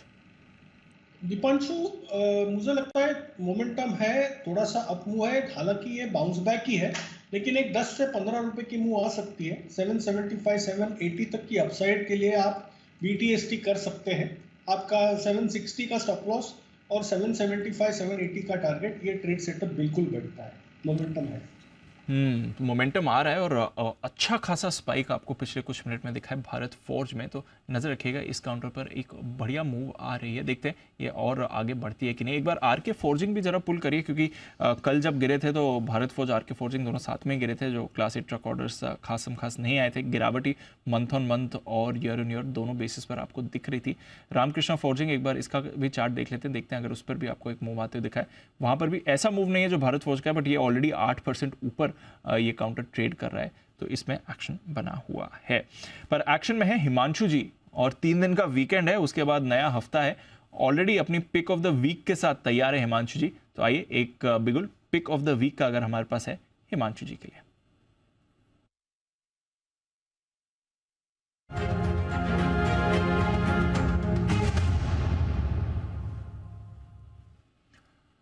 बताएं sir, pick of the week. Cash segment का स्टॉक है जो मेरे रडार पर आया है और जिसपे बहुत ही जबरदस्त ब्रेकआउट होता हुआ नजर आ रहा है। वीकली चार्ट्स पर बहुत शानदार राउंडिंग बॉटम फॉर्मेशन का ब्रेकआउट है HG इंफ्रा में, जिसका करंट लेवल्स 830 रुपए के आसपास है। यहाँ पर इन लेवल्स पे खरीदारी करके चलने की सलाह रहेगी। अगर कोई ड्यूरिंग द वीक डिप मिलता है 810 815 रुपए के आसपास, तो वहां पर इसमें पोजीशन ऐड करेंगे।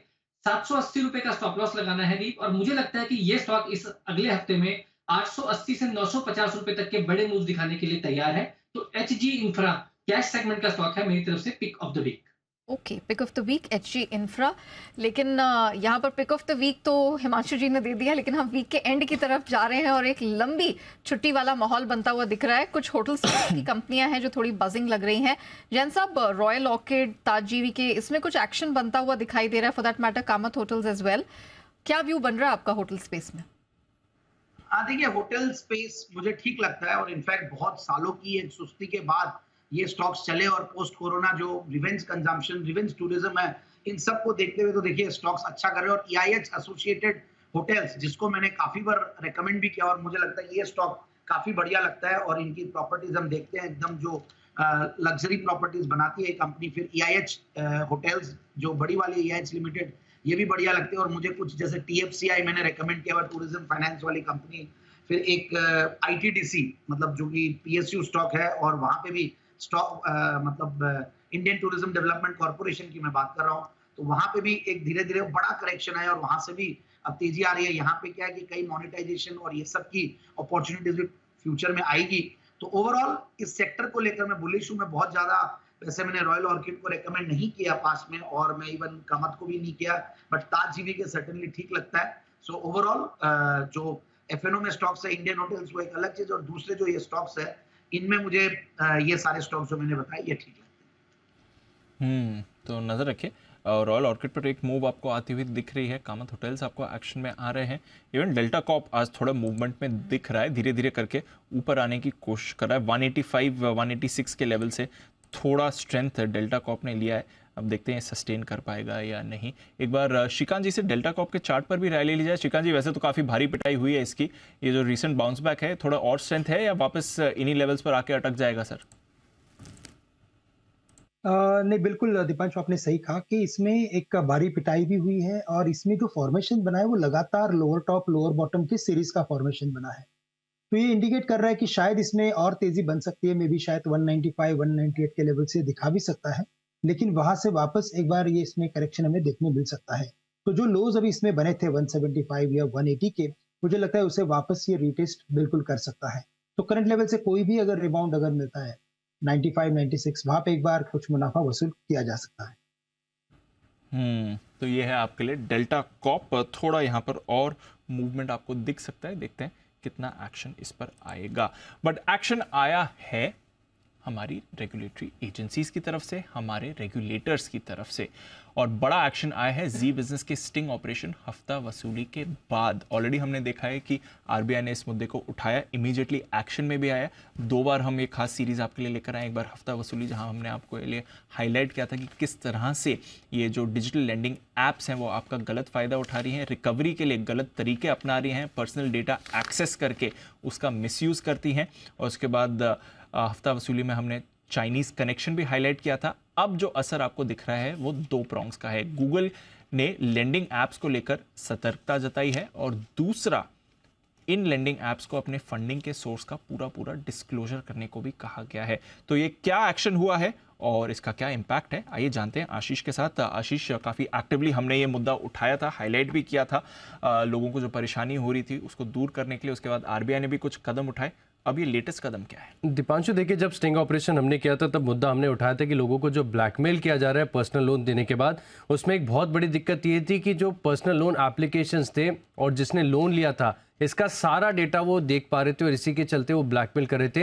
ये बड़ा मुद्दा हमने उठाया था। इसी के बाद अगर आप देखें तो गूगल ने अब फाइनली जाकर जो है अपनी डेवलपर पॉलिसी में बदलाव किया। अब दरअसल पॉलिसी में बदलाव ये किया है कि जो लोन एप्लीकेशंस है, ये जो लोन ले रहा है, जो ग्राहक लोन ले रहा है, इसके फ़ोन का डेटा पूरी तरीके से एक्सेस नहीं कर पाएंगे। इनफैक्ट जितनी भी चीज़ें थी जिनके चलते ये ब्लैकमेलिंग हो रही थी, अब यहाँ पर अगर आप देखें तो इसके एक्सेस पर पूरी तरीके से प्रतिबंध लगा दिया गया। यानी आप देखिए, जो एक्सटर्नल स्टोरेज है लोन एप्लीकेशन वो नहीं देख पाएगा, साथ में जो मीडिया इमेजेस हैं, वीडियोस हैं, कॉन्टैक्ट्स हैं, कॉल लॉग्स हैं, लोकेशन है, इन सब चीज़ें जिनका एक्सेस पहले जैसे ही आप एप्लीकेशन डाउनलोड करते थे तुरंत मिल जाता था।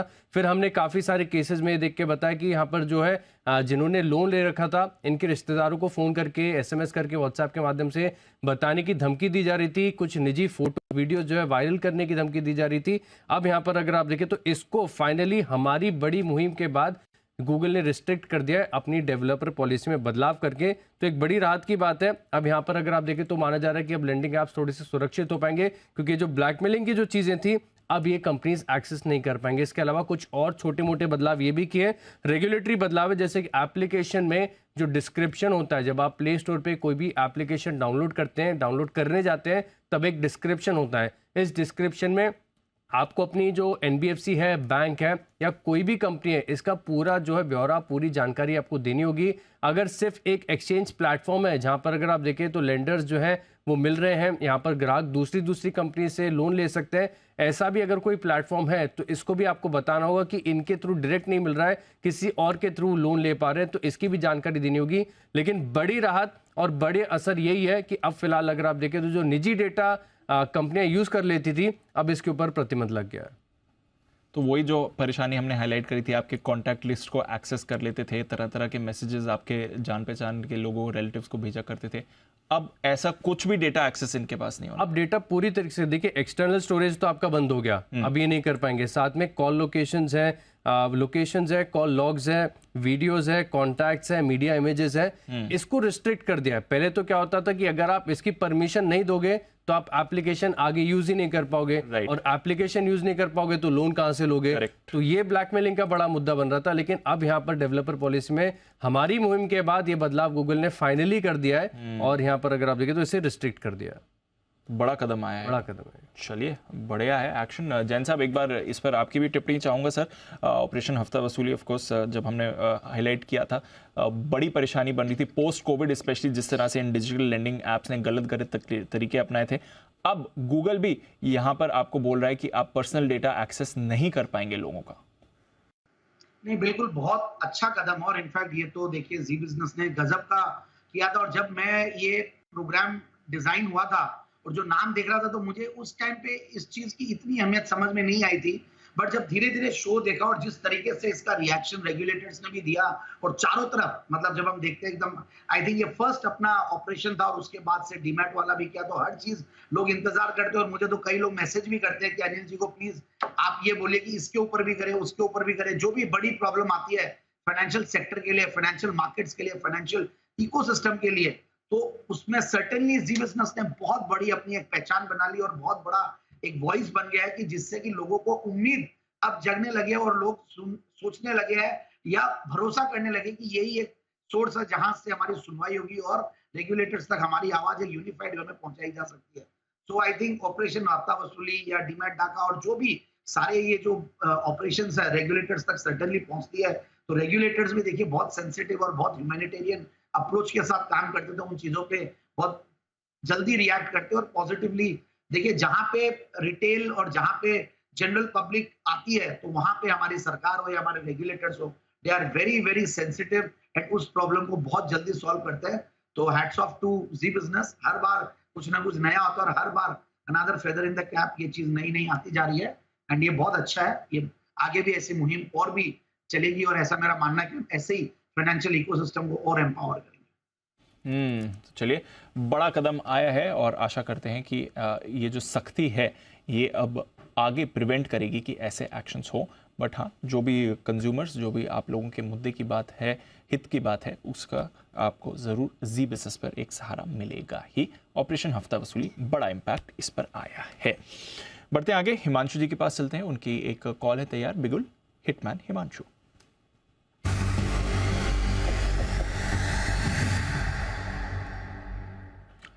बताएं सर।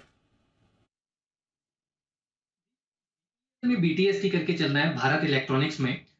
इसमें वीकली क्लोज काफी पॉजिटिव नोट पर हो रही है। ड्यूरिंग द वीक हमने डिप देखा था, लेकिन क्लोज जो है वो हायर एंड के ऊपर हो रहा है। ऑप्शंस की तरफ से भी अच्छी अनवाइंडिंग देखने को मिली है कॉल राइटर्स की तरफ से।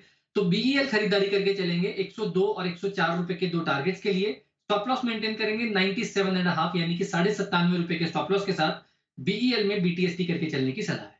ओके, BEL भारत इलेक्ट्रॉनिक्स, यहाँ पर आपके लिए BTST का व्यू आ रहा है। डिफेंस और उससे जुड़े स्टॉक्स वापस मोमेंटम में आ रहे हैं। BEL बड़ा ब्रेकआउट आया था पिछले हफ्ते, उसके बाद थोड़ा कंसोलिडेशन में गया, अब वापस आपको एक्शन में आते हुए दिख रहा है और फिलहाल स्टॉक में भी एक अच्छी मूव हो रही है। इस पर रखनी है नज़र। भारत इलेक्ट्रॉनिक्स मूव भी कर रहा है, थोड़ा बाजार भी वापस मूवमेंट के दायरे में आ रहा है। भारत फोर्स पर देखिए और एक अच्छी मूव आ रही है। IEX आपको और फ्रेश मूव दिखा रहा है। टाटा मोटर्स, जिसकी अभी नेहा बात करी थी, वहाँ पर भी आपको अच्छा एक्शन दिख रहा है। तो वापस थोड़ा मोमेंटम ये स्टॉक्स पकड़ने की तैयारी में आपको दिख रहे हैं। बट चोला इन्वेस्टमेंट आज सुबह बड़ा वाला ब्रेकआउट आया था, इसकी हमने बात भी करी थी। 850 के लेवल्स तक आ गए हैं। वागे साहब, अब मुनाफा वसूली करनी है या फिर थोड़ा और एक्शन इसमें बचा है, क्या करना है? 850 के लेवल तो आ ही गए हैं, अपडेट इसके दमदार आए थे, वहां से स्टॉक में भी एक्शन रहा है। क्या करना है अब इस पोजिशन में? दीपांशु, 850 का एक टारगेट है शॉर्ट टर्म का, तो बिल्कुल ये हो सकता है कि वो टच करके थोड़ा सा नीचे आ सकता है। तो 850 के आसपास एक बार बुक कर ले, स्पेशली जिनका शॉर्ट टर्म व्यू है। अगर आपका व्यू लॉन्ग टर्म है, पोजिशनल है, तो मुझे अभी भी ये 900-920 तक जाते हुए दिखता है, लेकिन आप बुक करके वापस नीचे में एंट्री कर सकते हैं। ओके, तो प्रॉफिट बुक करके वापस से एंट्री की सलाह है और यहाँ से गोइंग फॉरवर्ड और 100 पॉइंट्स की तेजी बढ़ती हुई दिखाई दे रही है। 900 के पार निकलता हुआ चोला इन्वेस्टमेंट दिखाई दे रहा है, तो दमदार स्ट्रेंथ है। लेकिन दमदार स्ट्रेंथ कहाँ नहीं है? FMCG स्पेस हमने देखा, डाबर का Q4 का बिजनेस अपडेट आया, पिटाई तो हुई और उसके साथ साथ हम देख रहे हैं वरुण बेवरेजेस, रैडिको खैतान, ये कुछ बड़े नाम हैं जो दिन के निचले स्तर पर गिरते हुए दिखाई दे रहे हैं। वरुण बेवरेजेस इस समय 4% है नीचे। कुणाल जी, इस समय चार्ट्स पर बताइए कोई रणनीति? देखिए, वरुण बेवरेजेस एक आउट परफॉर्मिंग स्टॉक है। नेहा लगातार बाजार को आउट परफॉर्म करता रहा है और बहुत जबरदस्त अप ट्रेंड में स्टॉक रहा है। अब देखिए, काफी बड़ी तेजी आ जाने के बाद अब स्टॉक में एक करेक्शन आ रहा है और इस तरह का करेक्शन पहले भी हमने कुछ हफ्ते पहले देखा था और उसके बाद दोबारा से ट्रेंड रिज्यूम होता है। तो मेरी राय में फिलहाल वेट एंड वॉच करना चाहिए। जिनके पास लंबी अवधि का निवेश है, निश्चिंत होकर के बने रहें। एक स्टॉप लॉस रख लें 1300 रुपए के आसपास। 1300 के नीचे स्टॉक नीचे जाता है तो वहां पर लॉन्ग टर्म पोजीशन से एग्जिट करने के बारे में सोच सकते हैं, अन्यथा फिलहाल वेट एंड वॉच करने की राय। वेट एंड वॉच की राय फिलहाल वरुण बेवरेजेस में निकल कर आ रही है। यूनाइटेड ब्रूवरीज, यहाँ पर भी हम देख रहे हैं दिन के निचले स्तर पर 1408 के पास 1% की कमजोरी वहां पर दिखाई दे रही है। हिमांशु जी, यूनाइटेड ब्रूवरीज कोई सलाह इस समय? नेहा, स्टॉक पिछले काफी समय से अंडर परफॉर्म कर रहा है, लगातार लोअर हाइज लोअर लोज बनते हुए नजर आए हैं। और जहां तक चार्ट सेटअप का बात है तो मुझे लगता है कि यहाँ पर 1380 1360 एक मीडियम टर्म सपोर्ट जोन है। तो यहाँ पर शॉर्ट करने के लिए तो थोड़ा रिस्क रिवॉर्ड इतना नहीं है, लेकिन फ्रेश खरीदारी का अभी कोई सवाल नहीं है। सेटअप वीक है, short term trend, intermediate term trend सब वीक है, बट 1380-1370 रुपए के आसपास एक मीडियम टर्म चार्ट पर एक सपोर्ट जोन है, तो फिलहाल मुझे लगता है अवॉइड किया जा सकता है। अवॉइड किया जा सकता है, ये है आपके लिए यूनाइटेड ब्रूअरीज। इस बीच एक और एक्शन आया है रेगुलेटर की तरफ से ही, आरबीआई की तरफ से हमने देखा है ऑलरेडी हफ्ता वसूली पर एक्शन आ रहा है, गूगल ने भी व्यू लिया है। मार्केट रेगुलेटर सेबी ने रिसर्च एनालिस्ट्स के लिए विज्ञापन के नियम सख्त कर दिए हैं। क्या हुआ है इन नियमों में बदलाव और क्या होगा इसका इम्पैक्ट, या कैसे समझना चाहिए इस डेवलपमेंट को? आशीष है हमारे साथ। आशीष बताइए यहाँ पर क्या हुआ है? दीपांशु, देखिए जो रिसर्च एनालिस्ट हैं या फिर इन्वेस्टर एडवाइजर्स हैं जो कि सर्विसेज देते हैं, इनको लेकर सेबी ने विज्ञापन की जो गाइडलाइंस है वो जारी कर दी। देखिए क्या करना है वो तो काफ़ी ज़्यादा, अगर आप देखें तो कहाँ तक थोड़ा सा माना जा रहा है कि रेगुलेटरी फ्रेमवर्क है, लेकिन क्या नहीं करना चाहिए और किसके लिए सतर्क रहना चाहिए मैं आपको बता देता हूँ। सबसे पहले अगर आप देखें तो जो सभी विज्ञापन किए जाएंगे सर्विसेज को लेकर, उसके लिए सेबी से मंजूरी लेना अब कंपलसरी हो जाएगा, अनिवार्य हो जाएगा। इसके अलावा नंबर 1, टॉप, बेस्ट, लीडिंग जैसे जो टर्म्स हैं इनका इस्तेमाल अब किसी भी विज्ञापन में नहीं कर सकते।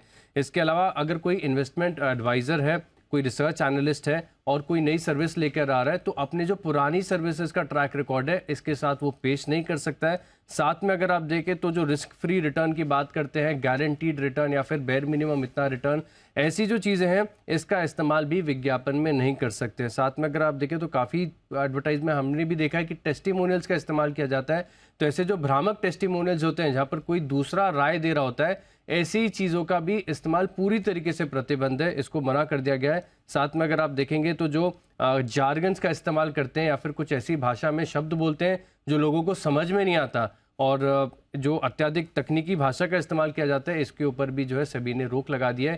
कह रहे हैं कि अगर आप इसका इस्तेमाल करेंगे या फिर इन सब चीज़ें जो मैंने आपको बताई जो नहीं करना है, इसका अगर उल्लेख अगर आपके एडवर्टाइजमेंट में होगा तो सेबी इसे रिजेक्ट कर देगा, नहीं तो फिर आपको क्लियरेंस काफ़ी जल्दी मिल जाएगा। अच्छा, नहीं है तो फिर क्लियरेंस भी जल्दी मिल जाएगा। लेकिन अब तक कैसा हो रहा था दीपांशु कि अगर किसी को एडवर्टाइजमेंट करना है, मान लीजिए कोई यूट्यूबर है, कोई इंस्टाग्रामर है या फिर अपना कोई और अलग से पोर्टल या वेब एप्लीकेशन भी यूज़ कर रहा है, तो उसे अपनी सर्विसेज बताने के लिए, एडवर्टाइजमेंट करने के लिए किसी की परमिशन नहीं लगती थी। अब परमिशन लेना होगा। साथ में अगर आप देखें तो कुछ रेगुलेटरी फ्रेमवर्क दे रखे हैं, जैसे मिसाल के तौर पर जो एक क्वेश्चन का वर्ड होता है कि मार्केट में रिस्क है वगैरह, ये सब तो पहले भी था, अभी भी करना पड़ेगा, लेकिन ये चीज़ें पहले डिफाइंड नहीं थी, अभी डिफाइंड हो गई हैं। गॉट, तो क्लैरिटी है उसमें आ गई है कि आप क्या कर सकते हैं, क्या नहीं करना है आपको। चलिए, ये भी बड़ा एक्शन आया सेबी की तरफ से, देखते हैं इसका भी इम्पैक्ट कैसा रहेगा। बट डेफिनेटली इस पर जो भ्रामक विज्ञापन है उस पर तो रोक लगेगी, और जो अनरियल प्रोमिसेस आते हैं, अननेसेसरी एक्सपेक्टेशंस क्रिएट की जाती हैं और इनोसेंट रिटेल इन्वेस्टर्स को कई बार इस पर ट्रैप पे हो जाते हैं, उसको रोकने के लिए भी बड़ा कदम सेबी की तरफ से आया है। जय ठक्कर भी हैं हमारे साथ तैयार और ला रहे हैं वो अपना कैश का ऑप्शन, करते हैं उनका स्वागत।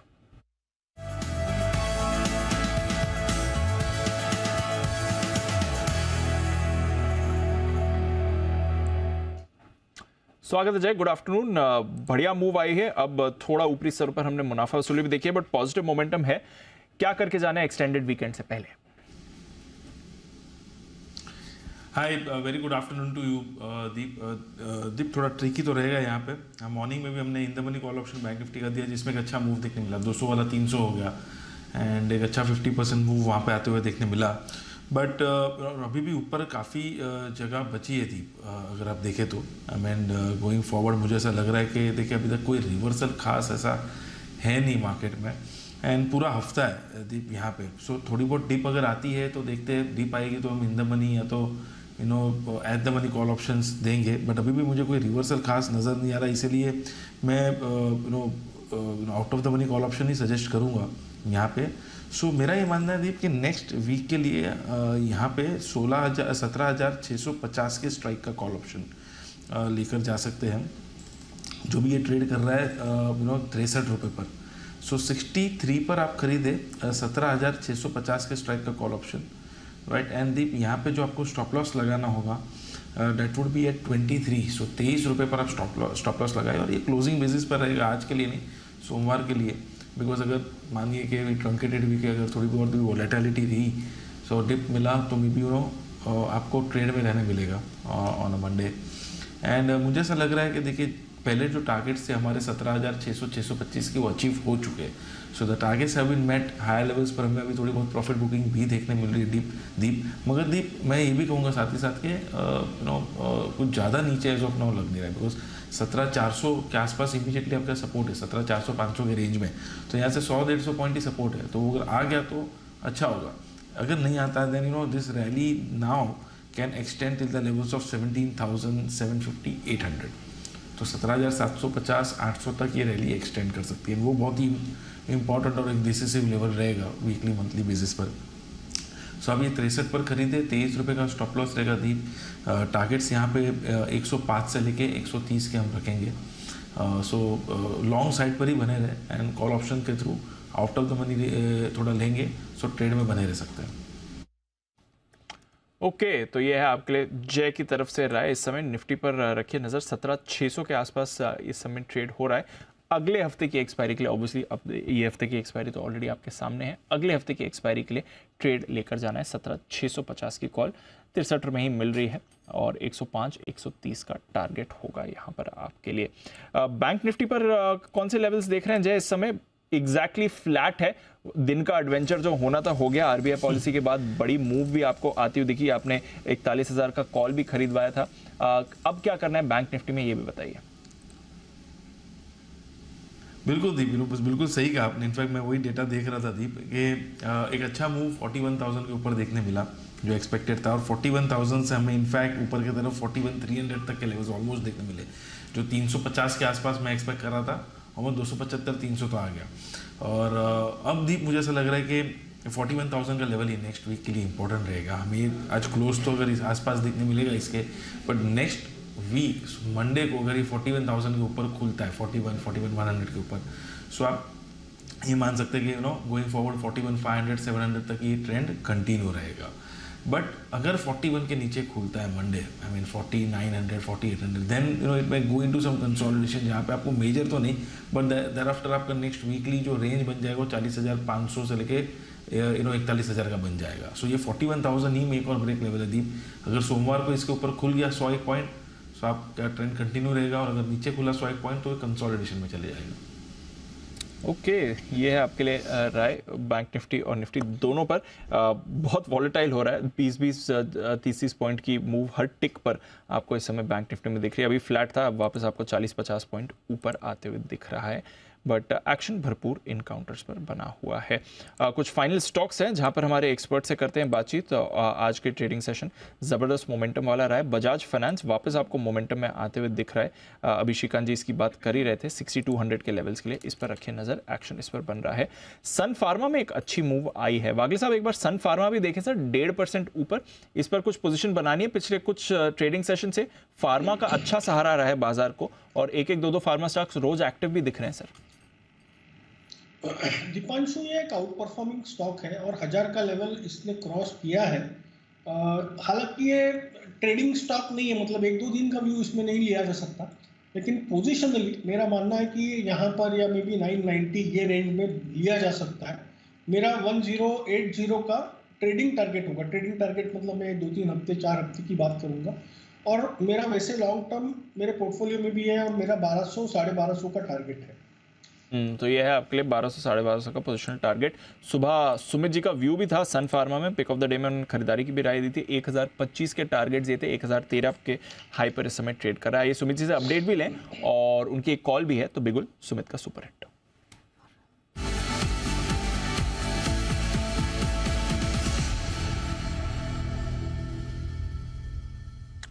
बताएं सुमित जी। दिवांशु, भाई का स्टॉक रडार पे आया है जाते जाते। स्टॉक का अभी भाव चल रहा है 200 रुपया 10 पैसा। स्टॉक का नाम है ताज जीवीके। ताज जीवीके होटल्स के अंदर मोमेंटम बन रहा है।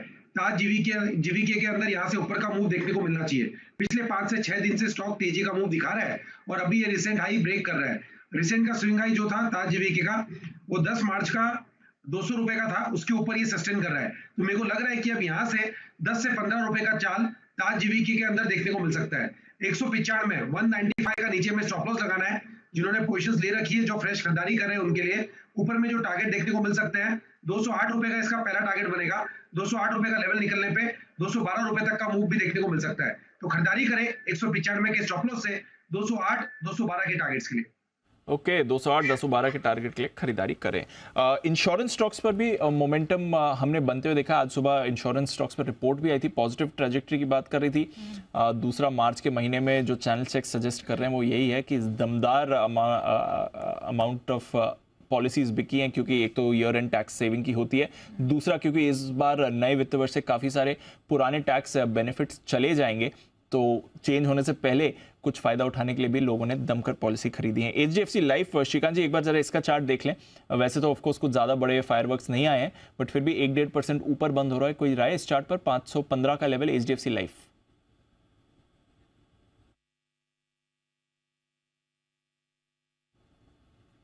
श्रीकांत जी आपका ऑडियो म्यूट है सर।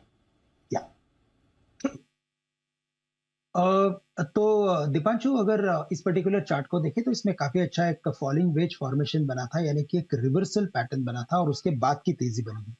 हमें लगता है ये स्टॉक कम से कम 530 के लेवल्स दिखाएगा, जो शॉर्ट टर्म में हम प्रेडिक्ट कर सकते हैं, और अगर किसी के पास अगर पोजीशन हो तो उसे होल्ड करे up to 530। But over the period के लिए भी मुझे लगता है कि इसमें एक मीडियम टर्म बॉटम बना हुआ है, और इवेंचुअली हमें लगता है कि ये स्टॉक 560-70 के लेवल्स भी दिखा सकता है। तो करंट लेवल से वेरी शॉर्ट टर्म व्यू 530 के टारगेट्स अचीव कर सकता है। तो यह आपके लिए HDFC लाइफ 515 का लेवल, थोड़ा मोमेंटम और इसमें बन सकता है। आइए बिल्कुल जय ठक्कर के लिए जय का जैकपॉट।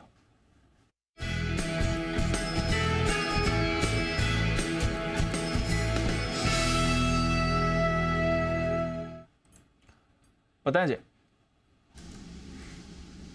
दीप, बैंक निफ्टी में अच्छा मूव देखने मिला हमें कुछ दिनों में, साथ ही साथ हमें फिन निफ्टी में भी अच्छा मूव देखने मिला। एंड बहुत ही कंफर्टेबली फिन निफ्टी ने अपने प्रीवियस हाइस को निकाला है। एंड अगर आप देखें तो NBFC से कहने का मतलब ये कि वहाँ पे अच्छा मोमेंटम देखने मिल रहा है। तो बजाज फिनांस ये फ्यूचर्स खरीदने की मेरी सलाह है। ये ट्रेड कर रहा है 59-58 पर, या तो आप मे बी 59-59 पर भी आप कह सकते हो। सो 59-59 पर इसको खरीदे बजाज फिनांस फ्यूचर्स को दीप। एंड यहाँ पे जो टारगेट्स निकल कर आ रहे हैं, पहला टारगेट रहेगा 6090 का, एंड दूसरा टारगेट निकल रहा है 6240 का। सो 6090, 6240, ये दो टारगेट्स के लिए आप बजाज फिनांस फ्यूचर्स को खरीदें। यहाँ पे जो स्टॉप लॉस दीप नीचे की तरफ अब निकल कर आ रहा है, इसका वो है 5830 का, 5830 के लेवल्स का आप स्टॉप लॉस लगाए। ये सारे फ्यूचर्स लेवल्स है दीप। सो इसमें आज रिकवरी लो लेवल से बहुत ही अच्छी देखने मिली है, एक पॉजिटिव मोमेंटम हमें देखने मिला है। और लास्ट 2 दिन से अगर आप इसका वॉल्यूम्स देखेंगे तो उस पर भी थोड़ा एक इजाफा देखने मिला है। सो ओवरऑल टेक्निकली मुझे ऐसा लग रहा है कि अच्छा अप मूव देखने मिल सकता है। यहाँ पे डेरिवेटिव्स पॉइंट ऑफ व्यू आप देखें तो एक अच्छी शॉर्ट कवरिंग भी हो रही है। सो एक अच्छा रिस्क रिवॉर्ड यहाँ पे बन रहा है। बिल्कुल बढ़िया रिस्क रिवॉर्ड बन रहा है। नजर रखिएगा, बजाज फाइनेंस काउंटर में जबरदस्त एक्शन आज के लिए आया है। एक ब्रेकडाउन आया है बाटा में, 2% नीचे बंद हो रहा है। रिटेल स्टॉक्स में थोड़ा प्रेशर हमने देखा भी है। कुणाल जी एक बार बाटा का चार्ट देख लें। थोड़ा बीच में रिबाउंड आया था बट सस्टेन नहीं कर पाया और डेज लो पर बंद हो रहा है, 1407 का लेवल। कमजोर स्ट्रक्चर है दीपांशु स्टॉक के लिए। 1450 रुपए के आसपास एक बड़ा सपोर्ट था, वो भी भंग होता हुआ नजर आ रहा है। स्टॉक 1400 के आसपास ट्रेड कर रहा है, और अब एक सपोर्ट जो है वो 1380 के आसपास है। 1380 के लेवल्स टूटे तो स्टॉक में और नीचे के लेवल्स देखने को मिलेंगे। काफी अरसे से हम देख रहे हैं कि बाटा बाजार को परफॉर्म कर रहा है। मुझे लगता है अंडर परफॉर्मेंस जारी रहेगी। तुरंत इन स्तरों पर कोई खरीदारी की राय नहीं, पर कोई खरीदारी की राय नहीं रहेगी।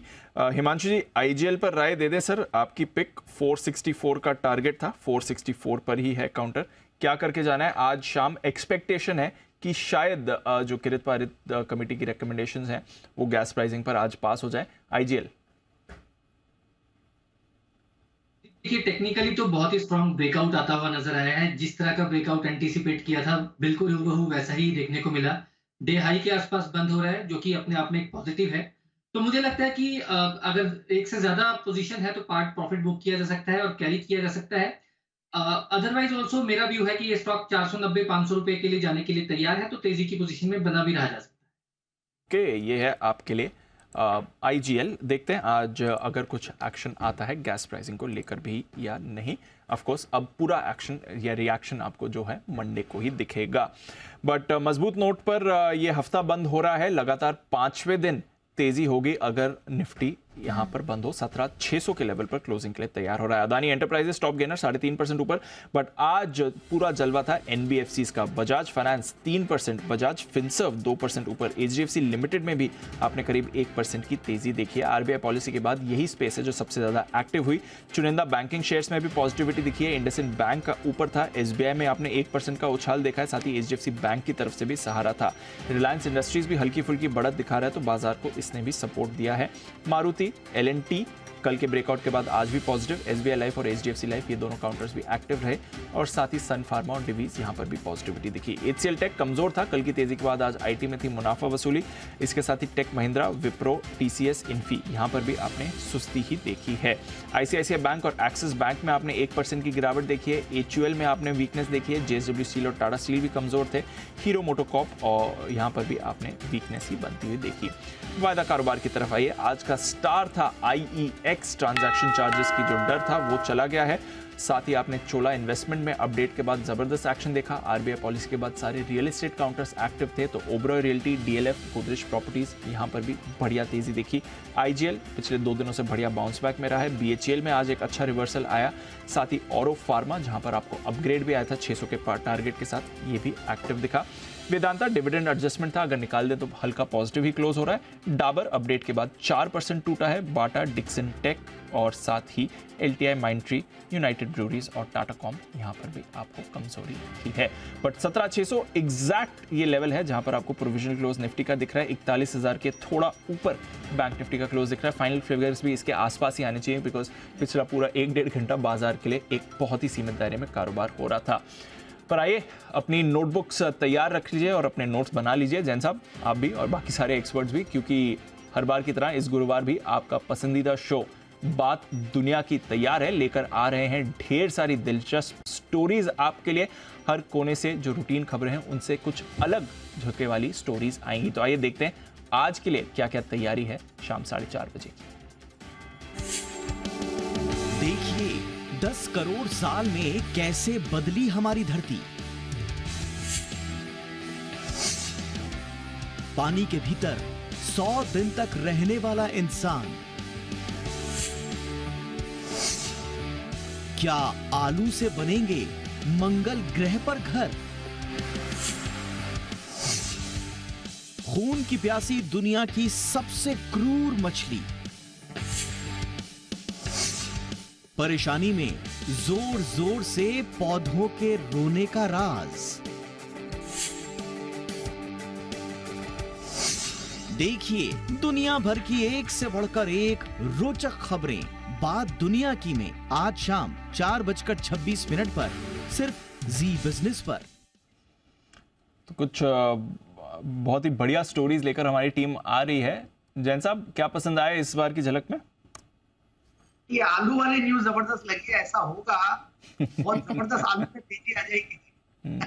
आजकल हालांकि लिस्टेड नहीं है चांद पे बदलने वाला, क्योंकि ऐसे भी क्या आलू को कई बार क्या होता है कोल्ड स्टोरेज में रखना पड़ता है और फिर कई बार सड़ जाते हैं तो वो उल्टे भाव उठाने के देने पड़ते हैं। तो ऐसे अगर वहां पे आलू की डिमांड आ जाएगी तो बढ़िया रहेगा आलू के लिए, बट खाने में तकलीफ होने लग जाएगी क्योंकि स्टेपल फूड है, ये सबसे सस्ती सब्जियों में से एक है। सो देखते हैं क्या होता है। बाकी दूसरा जो ये पौधे की रोने वाली बात है, ये तो एक अलग ही टाइप की चीज है। So let's see. I think Kunal ji भी कुछ ऐड करना चाह रहे हैं। जी कुणाल जी। नहीं बिल्कुल दीपांशु, ये जो आलू वाली खबर है ये काफ़ी रोचक लग रही है मुझे। और अगर आलू से मकान बनने लगे, और सोचिए यहाँ पृथ्वी पर भी आलू के मकान बनने लगे तो कितना अनूठा होगा। तो अभी तक हम ये मान रहे थे कि आलू खाना सेहत के लिए अच्छा नहीं, अब पता लग रहा है कि आलू से मकान भी बन सकते हैं। फायदे निकल कर आ रहे हैं आलू के लिए। जय बताएं। ये पौधों वाली चीज़ दीप मुझे भी बहुत ही काफ़ी इंटरेस्टिंग लगी। वैसे कहते हैं ना कि फूल अगर खिलते हैं अच्छी तरह से तो उसे देखकर आपको लग रहा है कि वो हंस रहे, अगर वो मुरझा जाते हैं तो ऐसा लग रहा है कि वो रो रहे। तो देखने से तो हंस रहे कि रो रहे वो समझ में आ रहा था, बट अभी उनकी आवाज़ आने लगी तो दैट इज़ समथिंग इंटरेस्टिंग। देखिए आगे जाके क्या पता इस टेक्नोलॉजी का कुछ और नया ही यूज़ भी निकल कर आ जाए। इस बार की स्टोरी सारे एक्सपर्ट्स को पसंद आ रही है। श्रीकांत जी आपको क्या पसंद आया सर? दीपांशु, वड़ा पाव खाना हमारे लिए एक लग्जरी हो जाएगा फिर तो। बिल्कुल, बाकी घर बने ना बने। घर बने ना बने, बिल्कुल। तो श्रीकांत जी के तो डायरेक्ट मतलब की बात ही है कि अगर आपको आलू पसंद है, वड़ा पाव पसंद है, तो फिर क्या करेंगे। बट हाँ, काफी रोमांचक स्टोरीज हैं इस हफ्ते के लिए, जरूर देखें। 4:30 बजे, बस एक ही घंटे में ये खास शो आपके लिए आ रहा है। इसके अलावा वित्त वर्ष 2023 में हमने देखा सोने में 15% से ज्यादा का उछाल आया था। नए रिकॉर्ड्स भी बनते हुए देखा है, 60,000 के ऊपर बंद होते भी देखा। FY24 की बढ़िया शुरुआत रही है, अब तो 61,000 के ऊपर भी सोना गया है। तो क्या इस वित्त वर्ष में भी सोने की चाल ऐसी रहेगी? क्या भाव 65,000 या उसके भी पार जा सकते हैं? इस पर हमारा खास शो जरूर देखें। FY24 गोल्ड मांगे मोर, आज शाम 5:30 बजे। तो सोने पर जो भी आपके सवाल हैं, जितने भी डाउट्स हैं, आगे की चाल के बारे में जानना चाहते हैं, ये आपको आज शाम पता चलेगा। इसके अलावा आरबीआई ने मॉनेटरी पॉलिसी में रेपो रेट में कोई बदलाव नहीं किया है। पहले से ही महंगे कर्ज का बोझ ढो रहे लोगों के लिए एक राहत की बात जरूर है। हालांकि आरबीआई ने माना है कि कोर महंगाई दर और ग्लोबल चुनौतियां चिंता का कारण अभी भी बनी हुई हैं। तो आज शाम 6 बजे हम इसी पर करेंगे चर्चा, समझेंगे कि रेपो रेट के स्थिर रहने से क्या वजह है और क्या इससे आम आदमी को और राहत आगे मिल सकती है नहीं। क्या अब आगे दरें नहीं बढ़ेंगी? क्या हो सकते हैं एक्शंस? चर्चा में हमारे साथ होंगे SC गर्ग साहब, जो कि हैं पूर्व वित्त सचिव, साथ ही अदिति नायर, चीफ इकोनॉमिस्ट इकरा की, और हीरा नंदानी साहब, जो कि हैं वाइस चेयरमैन नरेडको के। तो शाम 6 बजे जरूर देखें, ब्याज पर लगाम कितना आराम। और जी बिजनेस के ऑपरेशन हफ्ता वसूली का असर लगातार जारी है। ब्लैकमेल करने वाली लोन लेंडिंग एप्स के खिलाफ हमने लगातार आवाज उठाई है।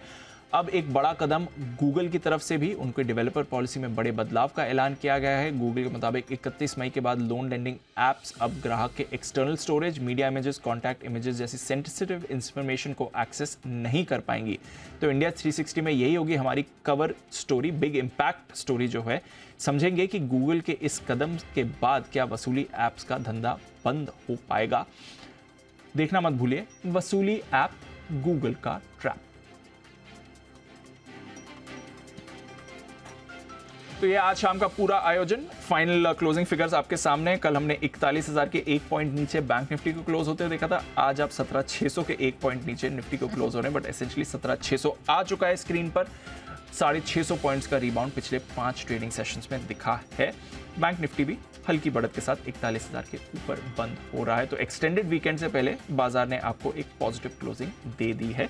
अब देखते हैं 3 दिन की छुट्टी के बाद बाजार कैसा ट्रेड करेंगे। बट अपना वीकेंड आप सभी एंजॉय करें, और हमारे सारे मेहमान भी हैप्पी वीकेंड सर। 3 दिन के मजे उठाइए। मंडे को आपसे फिर से होगी मुलाकात। जैन साहब, हिमांशु जी, सुमित जी, कुणाल जी, साथ ही वागले साहब, जय ठक्कर एंड श्रीकांत जी, बहुत बहुत शुक्रिया आज शो में हमारा साथ देने के लिए।